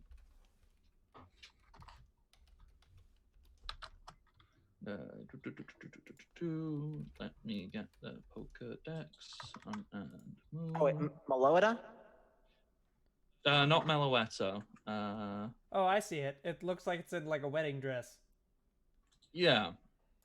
So if I just throw that in the place with the thing, there should be a link to it. Oh, I see you now. Yeah, so Cool. it's that, but on It's like a steampunk money. yeah, I love her. yeah, but it's got giant Honchkrow wings coming out of its back. It has an Aegislash shield on one arm, a Scyther pincer on the other, and large Beware legs coming out from underneath it. Your mechs have been repurposed to merge with this creature. That's not cool. As a large, oversized hologram of Bisonic is put out across the room, like it from the center of the dress where the little ball button is. That is where it emanates a hologram. It just kind of looks out to you all, and it just kind of goes. So. Okay. Amelia shouts, or says to the team, okay, Ever and Clementine, you secure everyone here. Maya, you and me inside. And she points at the Big Mech. Should I just go take it out? I can do that now. Let's go inside. I really want my mech back. Oh, yeah, that's true. You can get us in there, right? Yeah. Shall we? Lock arms. Yeah, and then just giant weird ghost dragon wings just out of Maya. And we'll just fly up there. As you teleport in, the hologram kind of like looks a bit confused, like, oh, come on. Fine. Well, excuse me, I'm sorry we won't give you your villain monologue. Are you just teleporting straight into the cockpit where he is? Yes. Yeah, you see by Sonic, he's there, he's got like a suit of armor on, he's holding a sword, he looks very official, very like stereotypical white knight type. We just got followed by Dio _. We thought we got a new follower, but it was Dio. This has to be done. This looks perfect. I mega evolve Smoochie. And Smoochie holds out her sword, ready to duel. Good.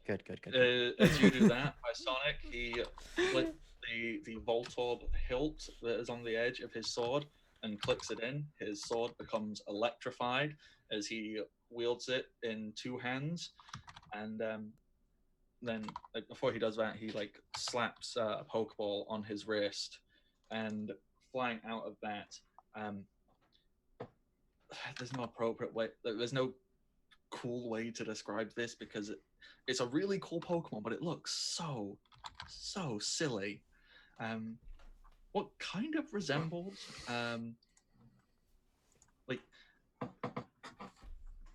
it kind of resembles like a totem of a rooster's head emanating electricity, and then it separates out and you can see this black fairy type creature with a mohawk and these two large shields on its arms which form the rooster head. And as that erupts out, the entire field becomes electrified. You've got no honor left? Not up for a one-on-one duel one last time?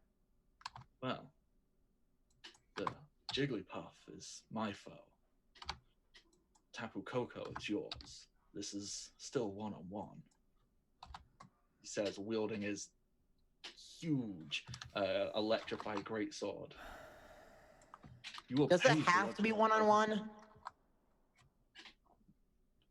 I mean, that's... Maya, tag out. Fine.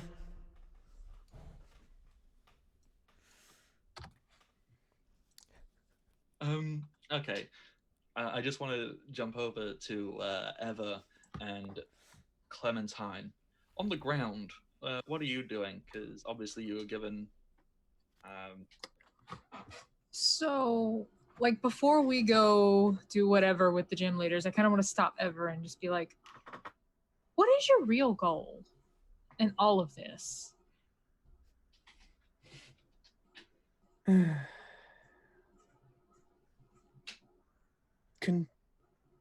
Not control. I've kind of got everything I wanted. Shown everything. I guess the only thing left would be to mock my parents, but I'm not sure where they ran off to. I don't know, destroying what's left of the monuments they built, the system they built would be fun, but not necessary. Why wouldn't you want to turn it into something better than what they built? Like, why wouldn't you want to make the system something where people like you don't get fucked like you did? Clementine doesn't swear. Who are you? Now, Clementine, what would you be up to? Same thing I've always been up to. Have I ever told you my name's not Clementine? No, I don't think you mentioned that. And Clementine, out of her backpack, pulls out this like beat up little baseball cap. It's got like a Pokeball on it. Puts it on. Yeah. I was really hoping that y'all weren't as everything that you are.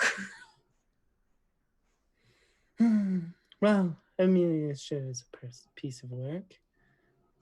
Maya's Maya.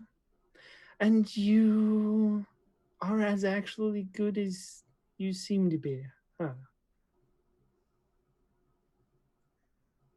People deserve their chances.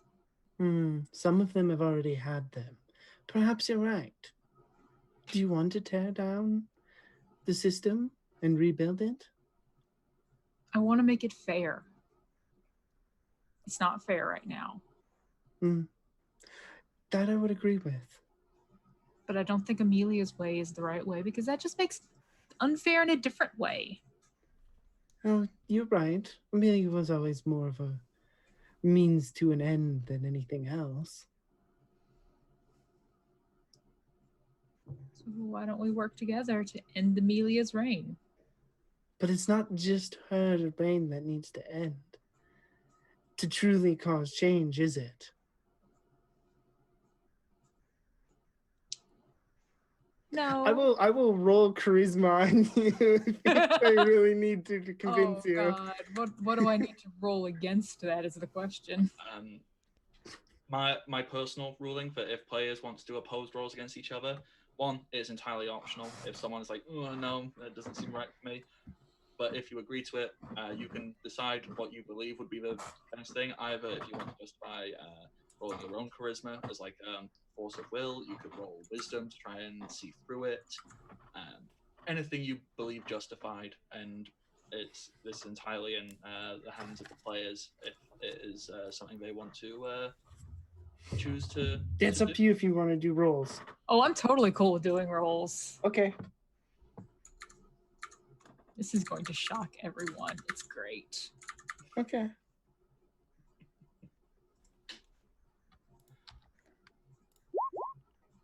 Okay, so at 23 charisma from Eva. I'm gonna roll wisdom.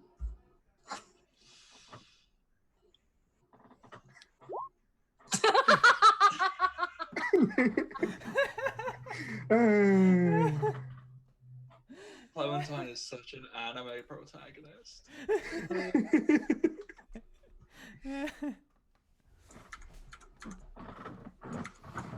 So Clementine kind of thinks for a minute and is like, yeah, no, Amelia's reign isn't the only one that needs to end. But it's the first one that needs to end. True. Millennium Knights. At any cost, do not let Amelia and Maya leave that Pokeball.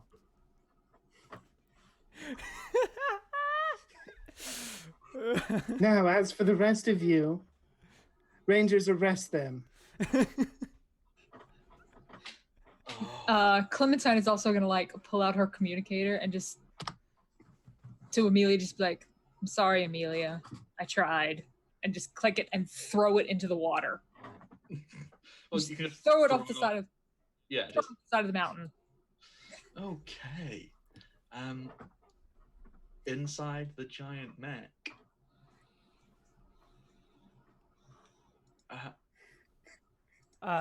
Amelia will immediately text Ever. What's going on? I think that would be the perfect moment for the Millennium Knights to form their Megazord, and it just punch into the side of the robot, like just inside the robot. You know, you're all going, whoa, What been knocked is you've just been punched by a giant collection of robot dinosaurs. And then you get a text that just says change of plans. Can I catch the fist? Um, I have the highest power a Pokemon can have. this is true. You're inside the net. I mean, this is punching me outside of the net. Oh, okay. I thought it was coming into where we were. No, it's not like smashing the mech itself. You know, it's just like punch. Like so, you're Okay, sorry. First sorry. punch of many. Yeah. Next punch, you can probably be prepared for to try and catch it. Yes. So, how are you feeling? Like, Bisonic is a little bit like he like falls over. You know, he's like just he's hurled to a side. You know, and all of this. You know, you've got godlike powers, giant robots. Bisonic is just a man. But he stands up. He gets his sword. He's like, I don't know what's going on. Hey, you know what? Why don't we'll just wait, and why don't you do this fight first? We'll wait our turn. Bisonic just looks you dead in the eyes and goes, you don't get to wait. You need to be brought to justice. So are you going to fight Smoochie while you fight the giant thing outside? Yeah, they're literally attacking you right now. I can get the robot to do stuff on its own. My fight is with you. Oh, okay. Go ahead. I've got more important things to do. And I pull out my phone and text the team. Who are the people I just did the thing to the night before. Yeah. And they're scattered throughout the troops down on the ground. Amelia had a sleeper. Yes, within my own organization. And basically, commence Order 66. Yeah. What's the trigger phrase to activate the sleeper agents?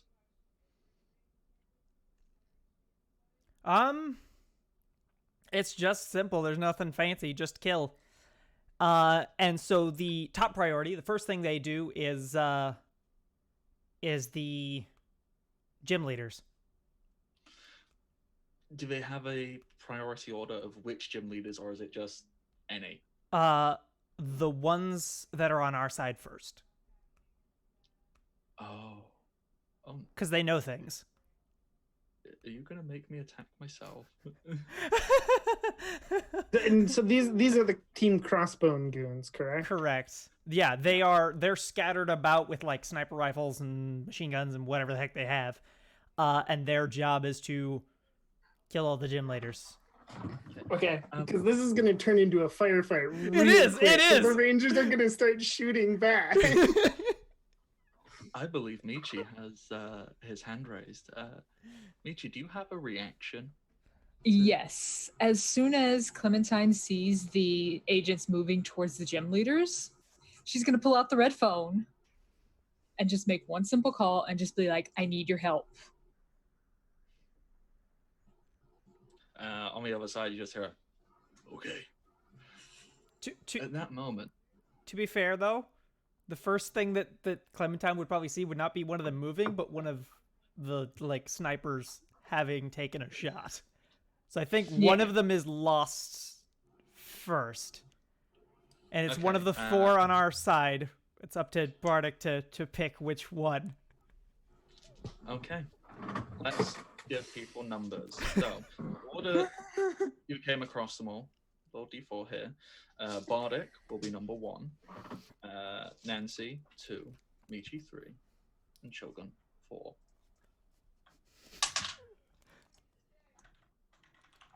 What you got?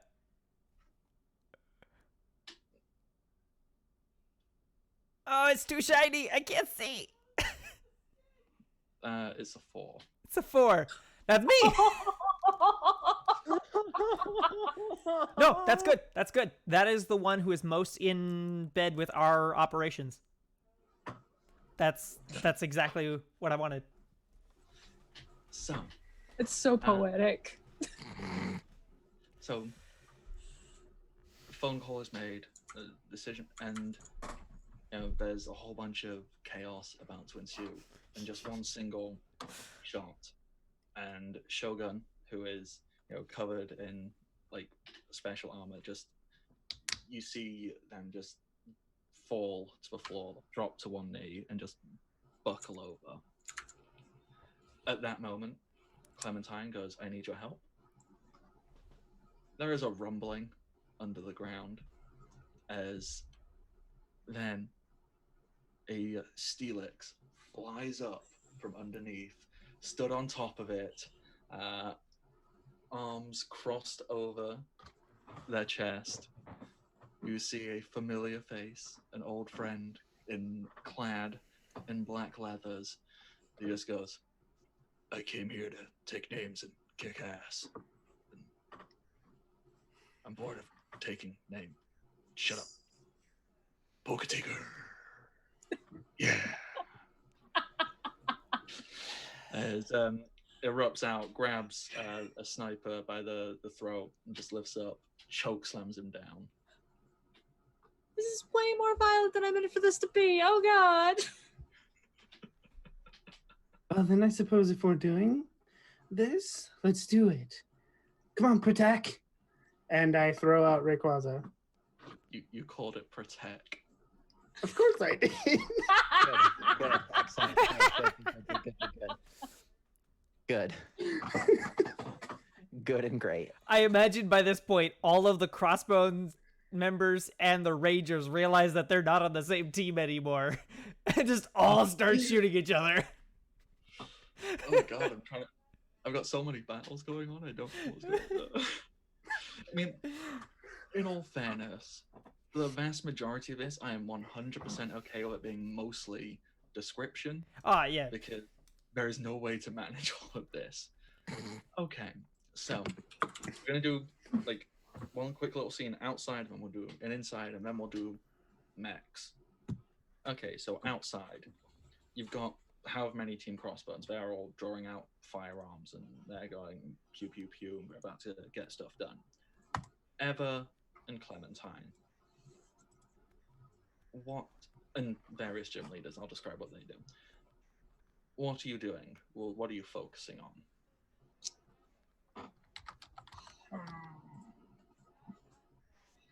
I am focusing on keeping the gym leaders safe-ish. Mm-hmm. You can't save all of them. Can't save all of them, no. Really quick, what is Throck's reaction to everything?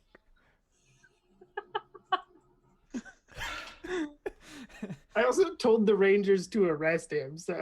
Yes. Okay, so Throck has been remarkably chilled at this. At first it seemed like, yes, my plan. Ooh, it's going to. It's falling apart miserably. Throck's glasses have steamed up slightly, so you can't really see his eyes, but there's a single crack through like one of the glasses lenses, as if to suggest like, whilst I am trying to be cool and composed, I am breaking. As bullets just like go through his hair. Yeah, just you see Throck kind of like occasionally like lean to the side and be like, Okay. So Throck's a secret badass. So Clementine is probably gonna like run over to Throck and be like, "Do you have a plan to get everyone out of here really, really quickly?"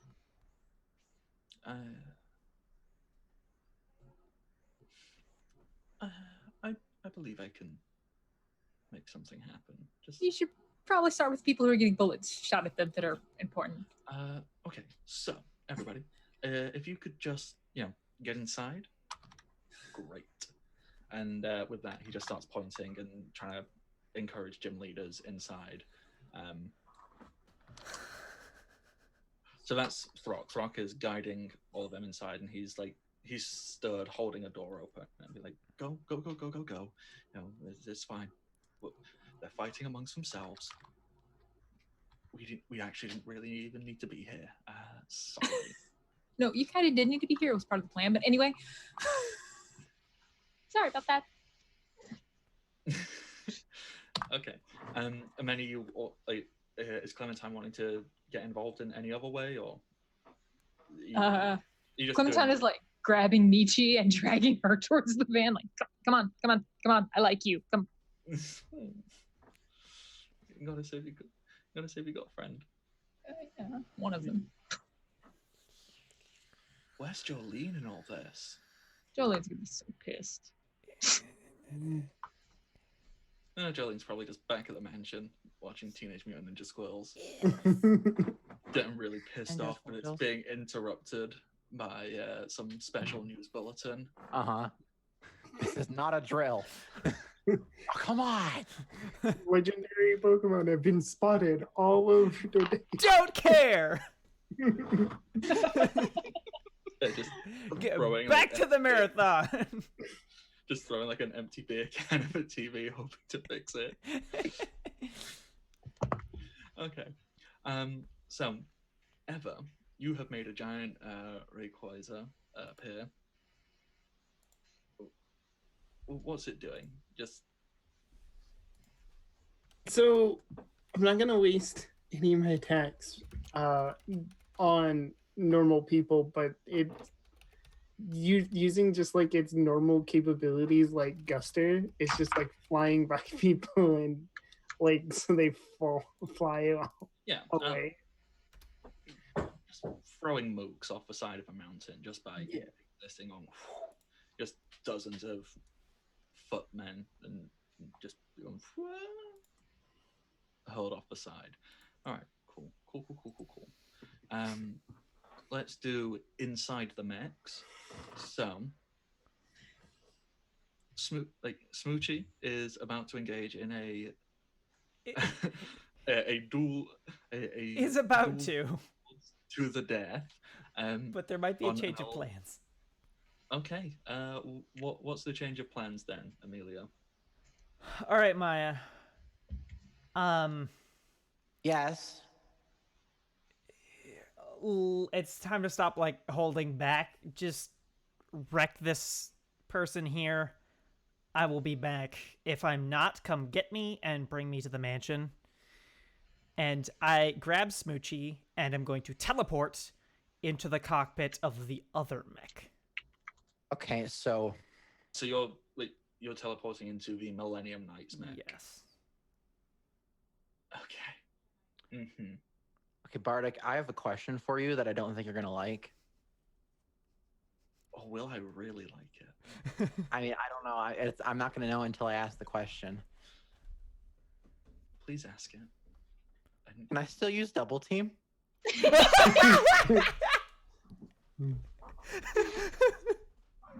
Oh.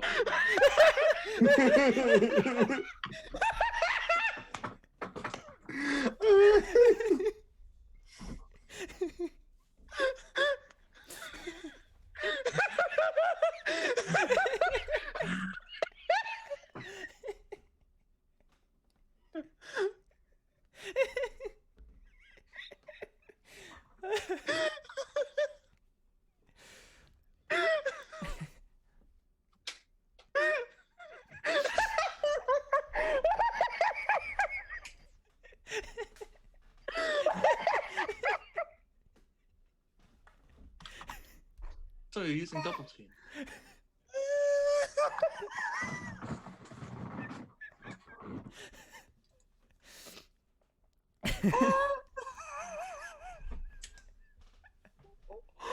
Oh my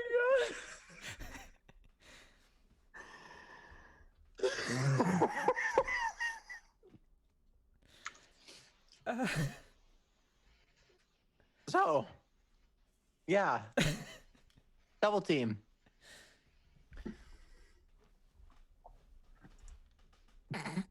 Okay. There are now an additional 3 Mayas, correct? Uh-huh. Mm-hmm. Mm-hmm. Okay. So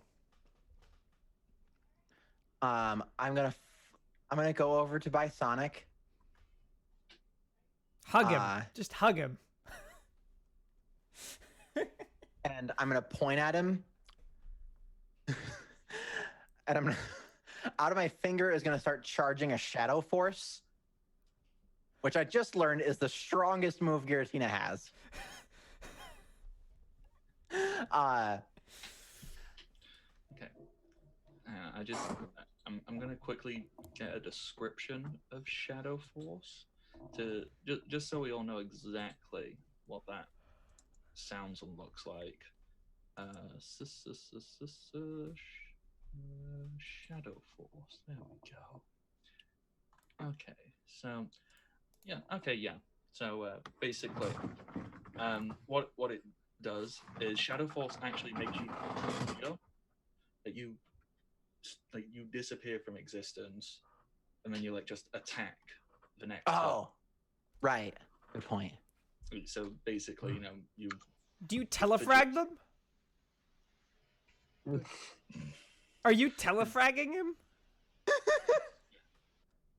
Kind.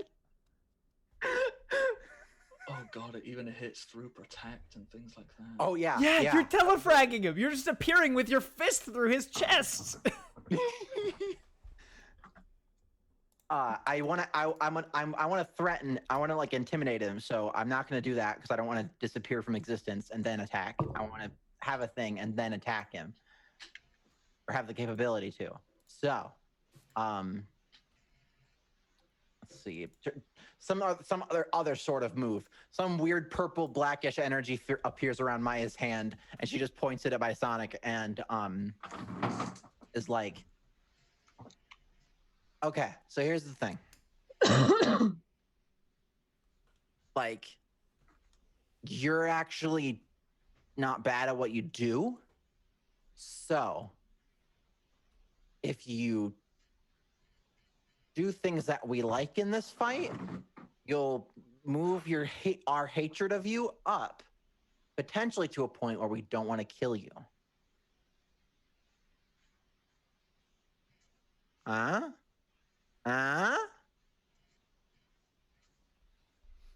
Roll charisma. Okay. I will help you with that. Get a +5. Yeah.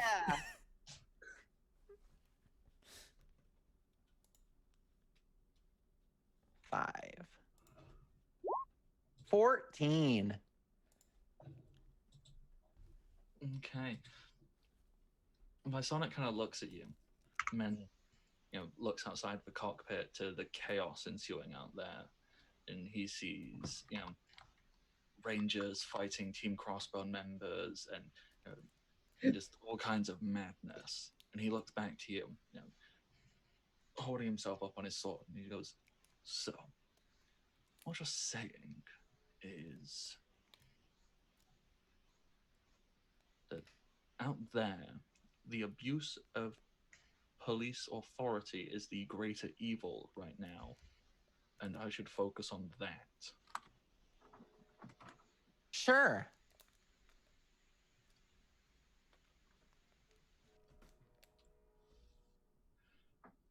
I can do that. Yeah. And, what he does is he takes the electrified sword, walks it over to the control console, which has a small groove in it, slot. He rams the electrified sword in, and it becomes like a joystick. And what happens is on the outside of the mech, the Aegislash, the shield and sword separate. So now the sword sticks out on the Cypher's scythe. So it's got like a big L-shaped blade, basically, being sword and scythe. And it goes and takes a big slash at the giant dinosaur mech.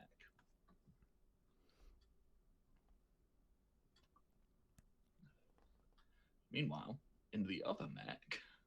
Yeah, so are all of the pilots concentrated in the same area, or are they separated? Typical Power Ranger style, they all gather in one central cockpit. Okay. So, second question, are they wearing their seatbelts? Power Rangers don't usually wear seatbelts. They're normally stood in lots of them, aren't they? Okay. Yeah, and a lot of the newer ones, they're standing. Okay. Yeah, so we teleport in there. Mm-hmm. and say, Smoochie, use food processor. I thought you were about to say, Smoochie, use murder. Close enough. And, do we need to battle this out? I mean, the Rangers are fairly They capable. are capable. I do know they're like ex special ops Rangers or something, aren't they? Yeah, but I don't have stats for them, so I feasibly believe a Mega Smoochie is more powerful than a bunch of humans.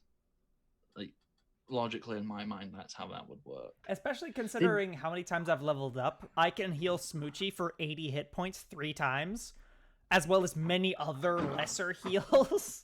I mean, okay, you know what?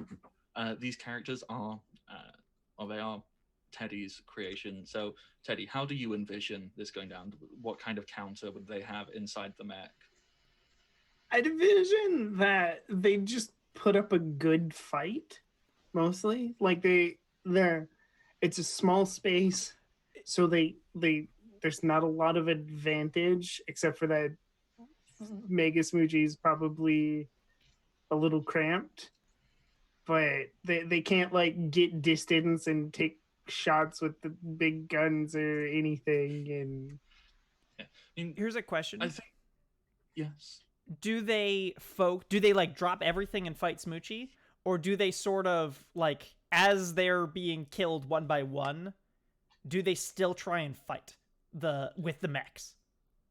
Yeah, I think they'd kind of drop out one by one and eventually leave it to one person piloting the mech as one by one they've taken it. I mean, it's probably a beautifully acrobatic fight, lots of somersaults and flips and all of that. Is each one of them pulls out a special weapon designed to imitate their Pokemon of choice. So we've all got different things. Like one's got like a big shield, and one's got like a bow in the shape of Aerodactyl wings. And it's impressive fights, but basically because you can just keep healing Smoochie, like they're getting good hits, and you're just healing, and Smoochie will take them out. It's a big anime fight scene in this small cramped space. It's really cool, but ultimately, yes, each one of them will probably fall eventually, purely because you can keep healing. So who's the last one to die? I think the last one left would be Maria, the Red Ranger, who this entire time has been piloting the mech, and outside the two mechs have been brawling, like full on Gurren Lagann style, punching, grabbing punches, ramming giant shards of metal through each other.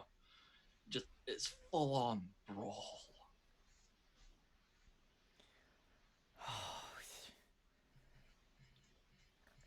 Does Maria stop piloting the mech at the last moment to fight Smoochie, or does Maria just continue to pilot the mech and just sort of go down with it, continuing to fight the mech battle? I will leave that decision up to Teddy, because I assume, like all good giant robots, it probably has a final move. I think she like hits the button to do like a final like big like blast or something that will as soon as she hits the button try to defend herself. Okay, so she reaches and she slaps the button, and it's going to be like super mega hyper beam Power Rangers Force Go. So she presses that, she'll turn around, she'll pull out her Kabutops dual scythes, attach them together, and they turn into like a big sword somehow. You don't question it, it's Sentai. And as she does that, she'll turn and she'll like block one of Smoochie's attacks, and then Smoochie will just swing her katana around, throwing the scythe across the room, and just very slowly, Final Fantasy VII Sephiroth style, just slide the giant katana through. Maria, and through the mech console, and eventually outside the front of the mech. Where did she find you people? To describe the giant robot scene, big fights, big punches, sword being caught by Pokemon blades, and then giant super mega ultra hyper beam go. It blasts, it hits the center of the Majournia mech, and as it does that, the 4 smaller mechs detach and fall off of the Majournia as the Pokeball opens to try and absorb a lot of the blast. But as it does so, you can see the Majournia start to crack and energy building up from inside of it. Inside the cockpit, you see Bisonic holding on to dear life with his sword handle joystick, desperately trying to keep it all going. How do you react to all of this? Well,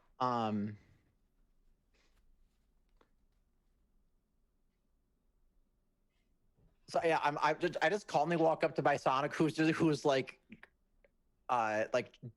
hanging on for dear life, whatever, and like, you need help?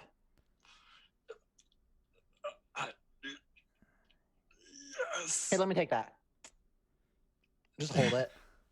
You just hold it, and as it does, you can feel so much power and energy building up for us. And if you look at Bisonic's hands, they are severely damaged from this. You know what a scar looks like after you get struck by lightning, right? Yeah. Like a really cool spider web type scar. His hands are just covered in that. Everything that's been coming through is just like eradicating through, and just holding it. And Bisonic just his into that. He just goes, I can't go anymore. What are you, like, dying? Little bit.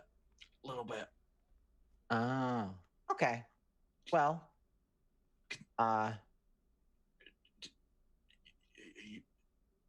you just gonna laugh and like kick me aside like I'm some bug, or what? No, so here's the thing. I'm kind of a god now. So like I have like a way bigger like view of like like the conflict between people, and like everything's just so much bigger than that. Like I got an entire world to take care of now. And like, you did you. Good job, man. Good job.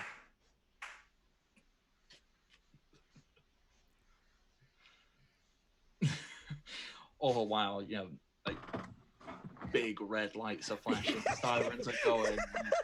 This thing is about to explode.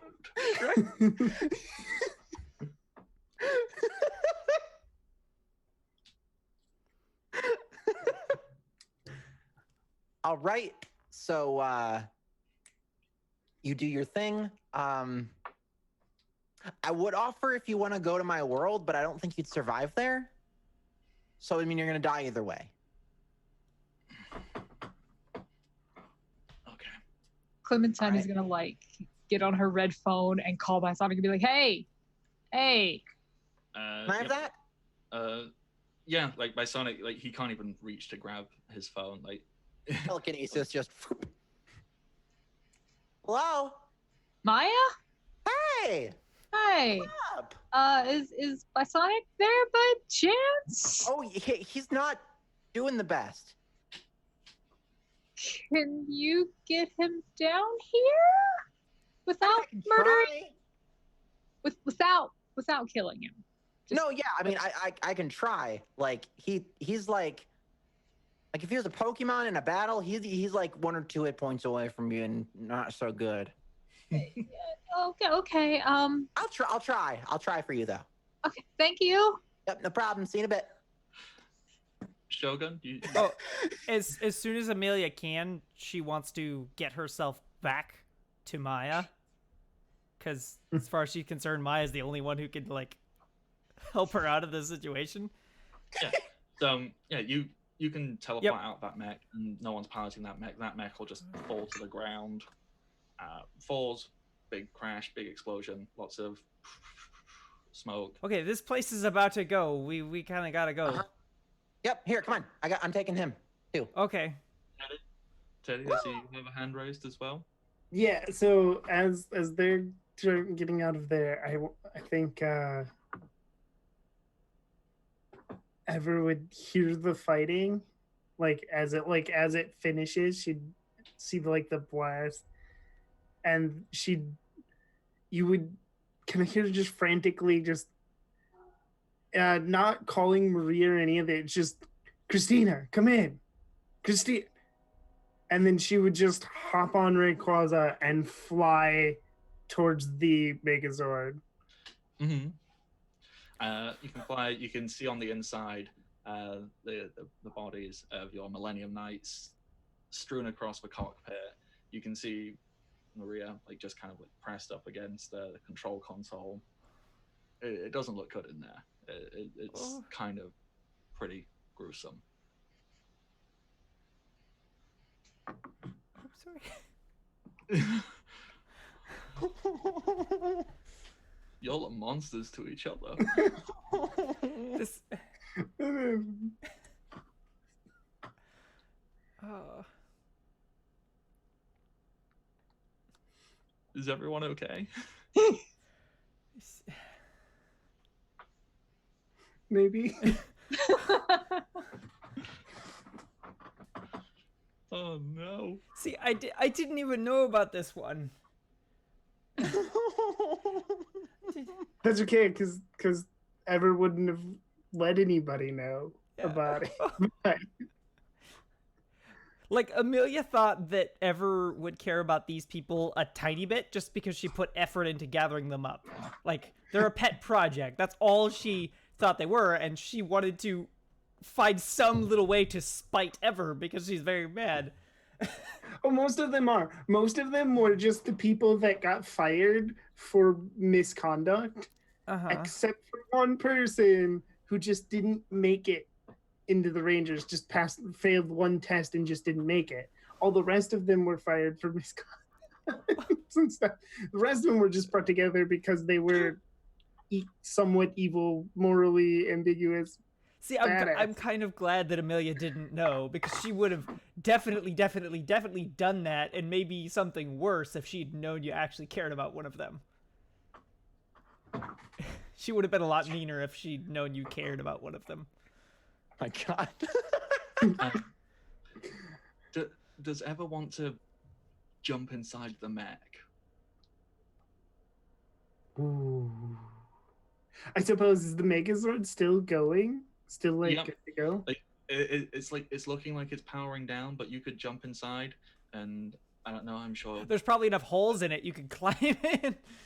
And I'm fairly certain you could have Rayquaza wrap around it to turn it into the Dragon Megazord. Yeah, you know what? Let's do that. Let's do that. Let's go for it. Good. You jump in, Rayquaza just wraps around, and I don't know if you want Rayquaza on an arm to be like a cannon, or to slot over and be a new head slot. Oh, we'll do the head slot. Yeah. So, just elbow to wall. Dragon Megazord. For some reason, you hear somebody playing a flute in the distance. Yeah. Well, the thing is, it looks like it should be a flute, but for some reason it's a dagger, and for some reason it is also synthesized piano noises. Right, and yeah. For some reason they play it through a mask without a mouth. There's a lot of questions.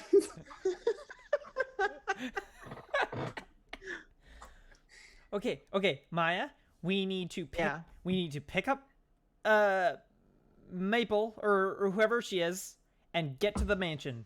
Those are the priorities. Yeah, well, I just gotta drop this dude off for Clementine. Okay. Swoop down. Yep. You drop Sonic off for Clementine. Hey, Clem. Hey, What you doing? just make sure less people die. Oh, that's good. As soon as we arrive, you see Smoochie immediately begins to sword fight someone. You know, now that I'm like, Oh, Amelia, did you get transported down there as well? I think so. yeah, It's- no, I just had, yeah. I had a million left hand by Sonic and right hand. I just Yeah, swooped down. we should there. leave. Okay. We should probably Why- leave why? because Smoochie's killed like 3 people. No? Okay. As you arrive down, you see the Pokeball. You know, it just explodes out. Your 4 mechs, like the original Team Crossbones mechs, they're like just scattered across the floor. Ever is in the new Dragon Megazord, and Oh, that's in so fact, cool. you know what? Explosion, large ivory tower with a Pokemon League symbol just shatters and falls over. That is very cool, and that is not on our side. Oh, What? Why? we gotta go. Maya, we gotta go. And Take. Whoa, Bye, whoa, Sonic. whoa, whoa. What's happening here? We need to go pick up your girlfriend. That's what Well, needs yeah, to we're happen. gonna. And that thing's probably about to shoot me. Why? at that Who's moment, in it? Throck, who has been stood, his glasses, which had the crack across the lens, that lens just falls out. And behind, you see that tears are streaming down his face, and his eyes are glowing bright yellow. Like his iris has turned yellow, and there are 6 small limbs coming out from this Yeah. particular center, as in a deep, deific voice. This is not how things were planned. Hey, boss. What? Please, can we leave? Surrounding the entire outside of Wizard's Peak, the Arceus symbol, the gate, just swells out, forming a giant cage surrounding you all. As Throck levitates up, and you see a spiritual, translucent image out from him. You see a translucent image of Arceus, the creator, the first being in this entire universe, look down upon you all and just says, "It's time Team Crossbones comes to an end." Okay, but can we save by Sonic first? He's kind of dying right here. Bisonic didn't get caught in the cage. Bisonic, he got put inside with all the other gym leaders. Everybody's fine. But I was literally holding him. Okay. The magic cage. Magic cage, man. It pushed Bisonic out and kept Clementine in. Because magic. There But we I'm go. wearing the protagonist hat and everything. So.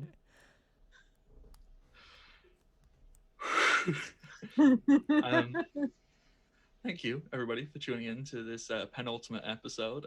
Next session, we fight God and each other with a Dragon Megazord. Well, maybe. We'll see what happens. I bet I can sweet talk him. I'm about well. Now that I'm Giratina, Arceus is like a weird. Being a god is weird. So you know. there's some stuff. Protagonist hat. You're here to fix everything. That's what the protagonist is there for. Like, the protagonist is always there when the bad stuff goes down, and they fix it. Neither good nor evil, but definitely gonna fuck some shit up. So, huge thank you, everybody, for tuning in. Big thank you to all the follows and subs and raids and everything. Blah, blah, blah. I have been your game administrator this evening. You can find me over the internet on Twitter, Twitch, Patreon, and YouTube, all under the Bardic Knock. That's what I am. You can follow Welcome to Party on all those exact same platforms: Twitter, Twitch, Patreon, and YouTube. Twitter is at Welcome Party RPG. Here on Twitch is twitch.tv/Welcome Party RPG. Over on Patreon, it's patreon.com/Welcome Party RPG, and YouTube is youtube.com/Welcome to the Party. Go check all that out. Huge thank you to our wonderful sponsors, Tabletop Loot, Devin Rue, and So Nerdware.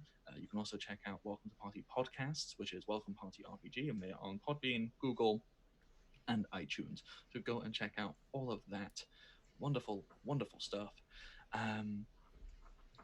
Players, because this has turned into chaos, and I adore it, and I adore all of you for somehow turning this fun, cutesy game idea I had into this. Teddy, where can I find you on the internet? Hi, yes. You can find me on Twitter at NerdyTeddy.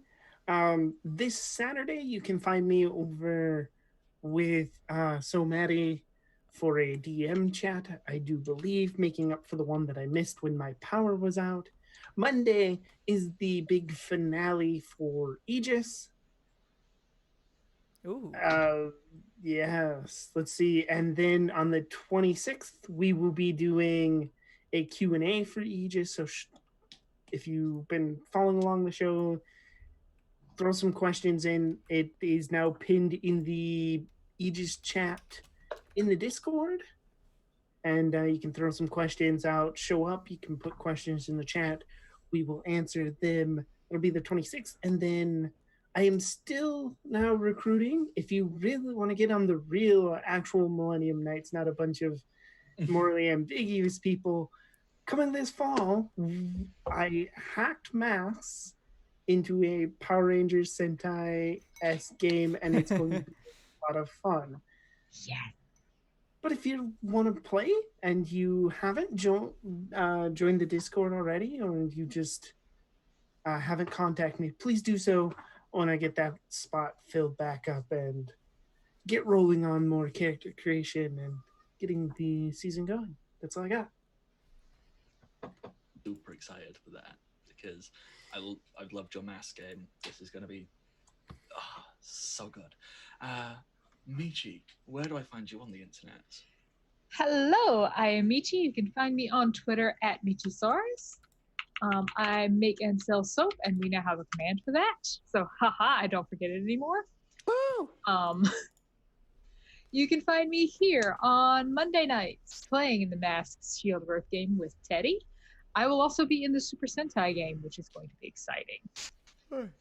Going to be the Purple Ranger. It is completely on brand. Let's put it this way. Michi has a move that allows her to give a speech on morality and heroism and stuff. And if he nails the role, can just convince anybody that they should just switch sides and become a good guy. I mean, I don't know if it's been decided yet or if we can get it because I don't know if it's spoiler territory. What's your mech? What's your sword?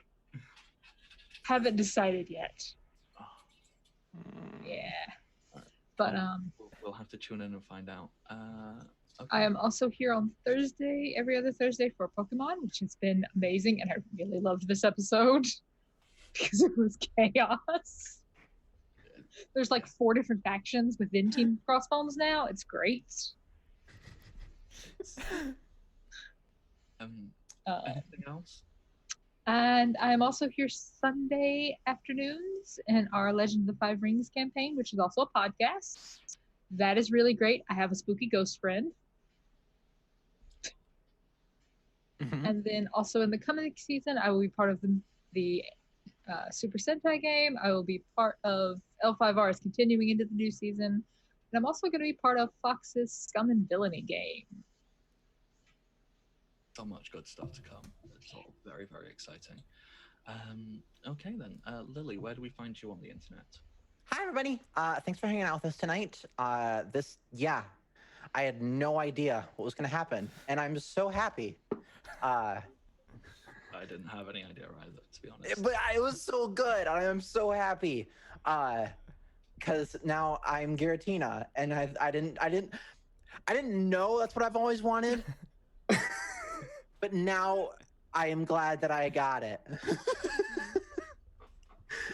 So, you can find me everywhere that I can be found at Lilypad Nebula. I'm here next 2 weeks from now for the finale of this, Sundays for L5R, and then on the podcast as well. And yeah, thanks again so much, everybody. Tonight was awesome. Hope you have a good night. And finally, Shogun, where do we find you on the internet? You can find me here for Pokemon, and as well, I've been playing on the Fife game on Sundays. But that's about it. You can find me at Shogun117 on Twitter.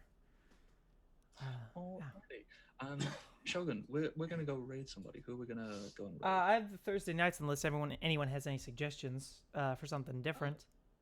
No, that sounds wonderful to me. Right. We'll go to the raid. Thank you very much. I don't think it's gonna happen because fortunately something happened instead. But what Amelia was about to do is possibly the most horrible thing she's ever done, even worse than writing checks for dead Pokemon. Which was, she was gonna go back to the mansion and go force the nurse Jolene? to touch the Pokemon. Oh no! That's what she would have done. What would that have done? It would have The removed Jolene of emotion. one of Clementine's girlfriend's ability to have emotions. Oh my gosh. That is terrible. What? Oh. That is what I she... think that is, Yeah. I think that is the perfect note to go out on. Shogun, do you want to? Yep. Yep. There we go. We're going. Thank you much for tuning in, everybody. Until next time, stay safe. Love you all. Goodbye. Happy adventuring. We're out.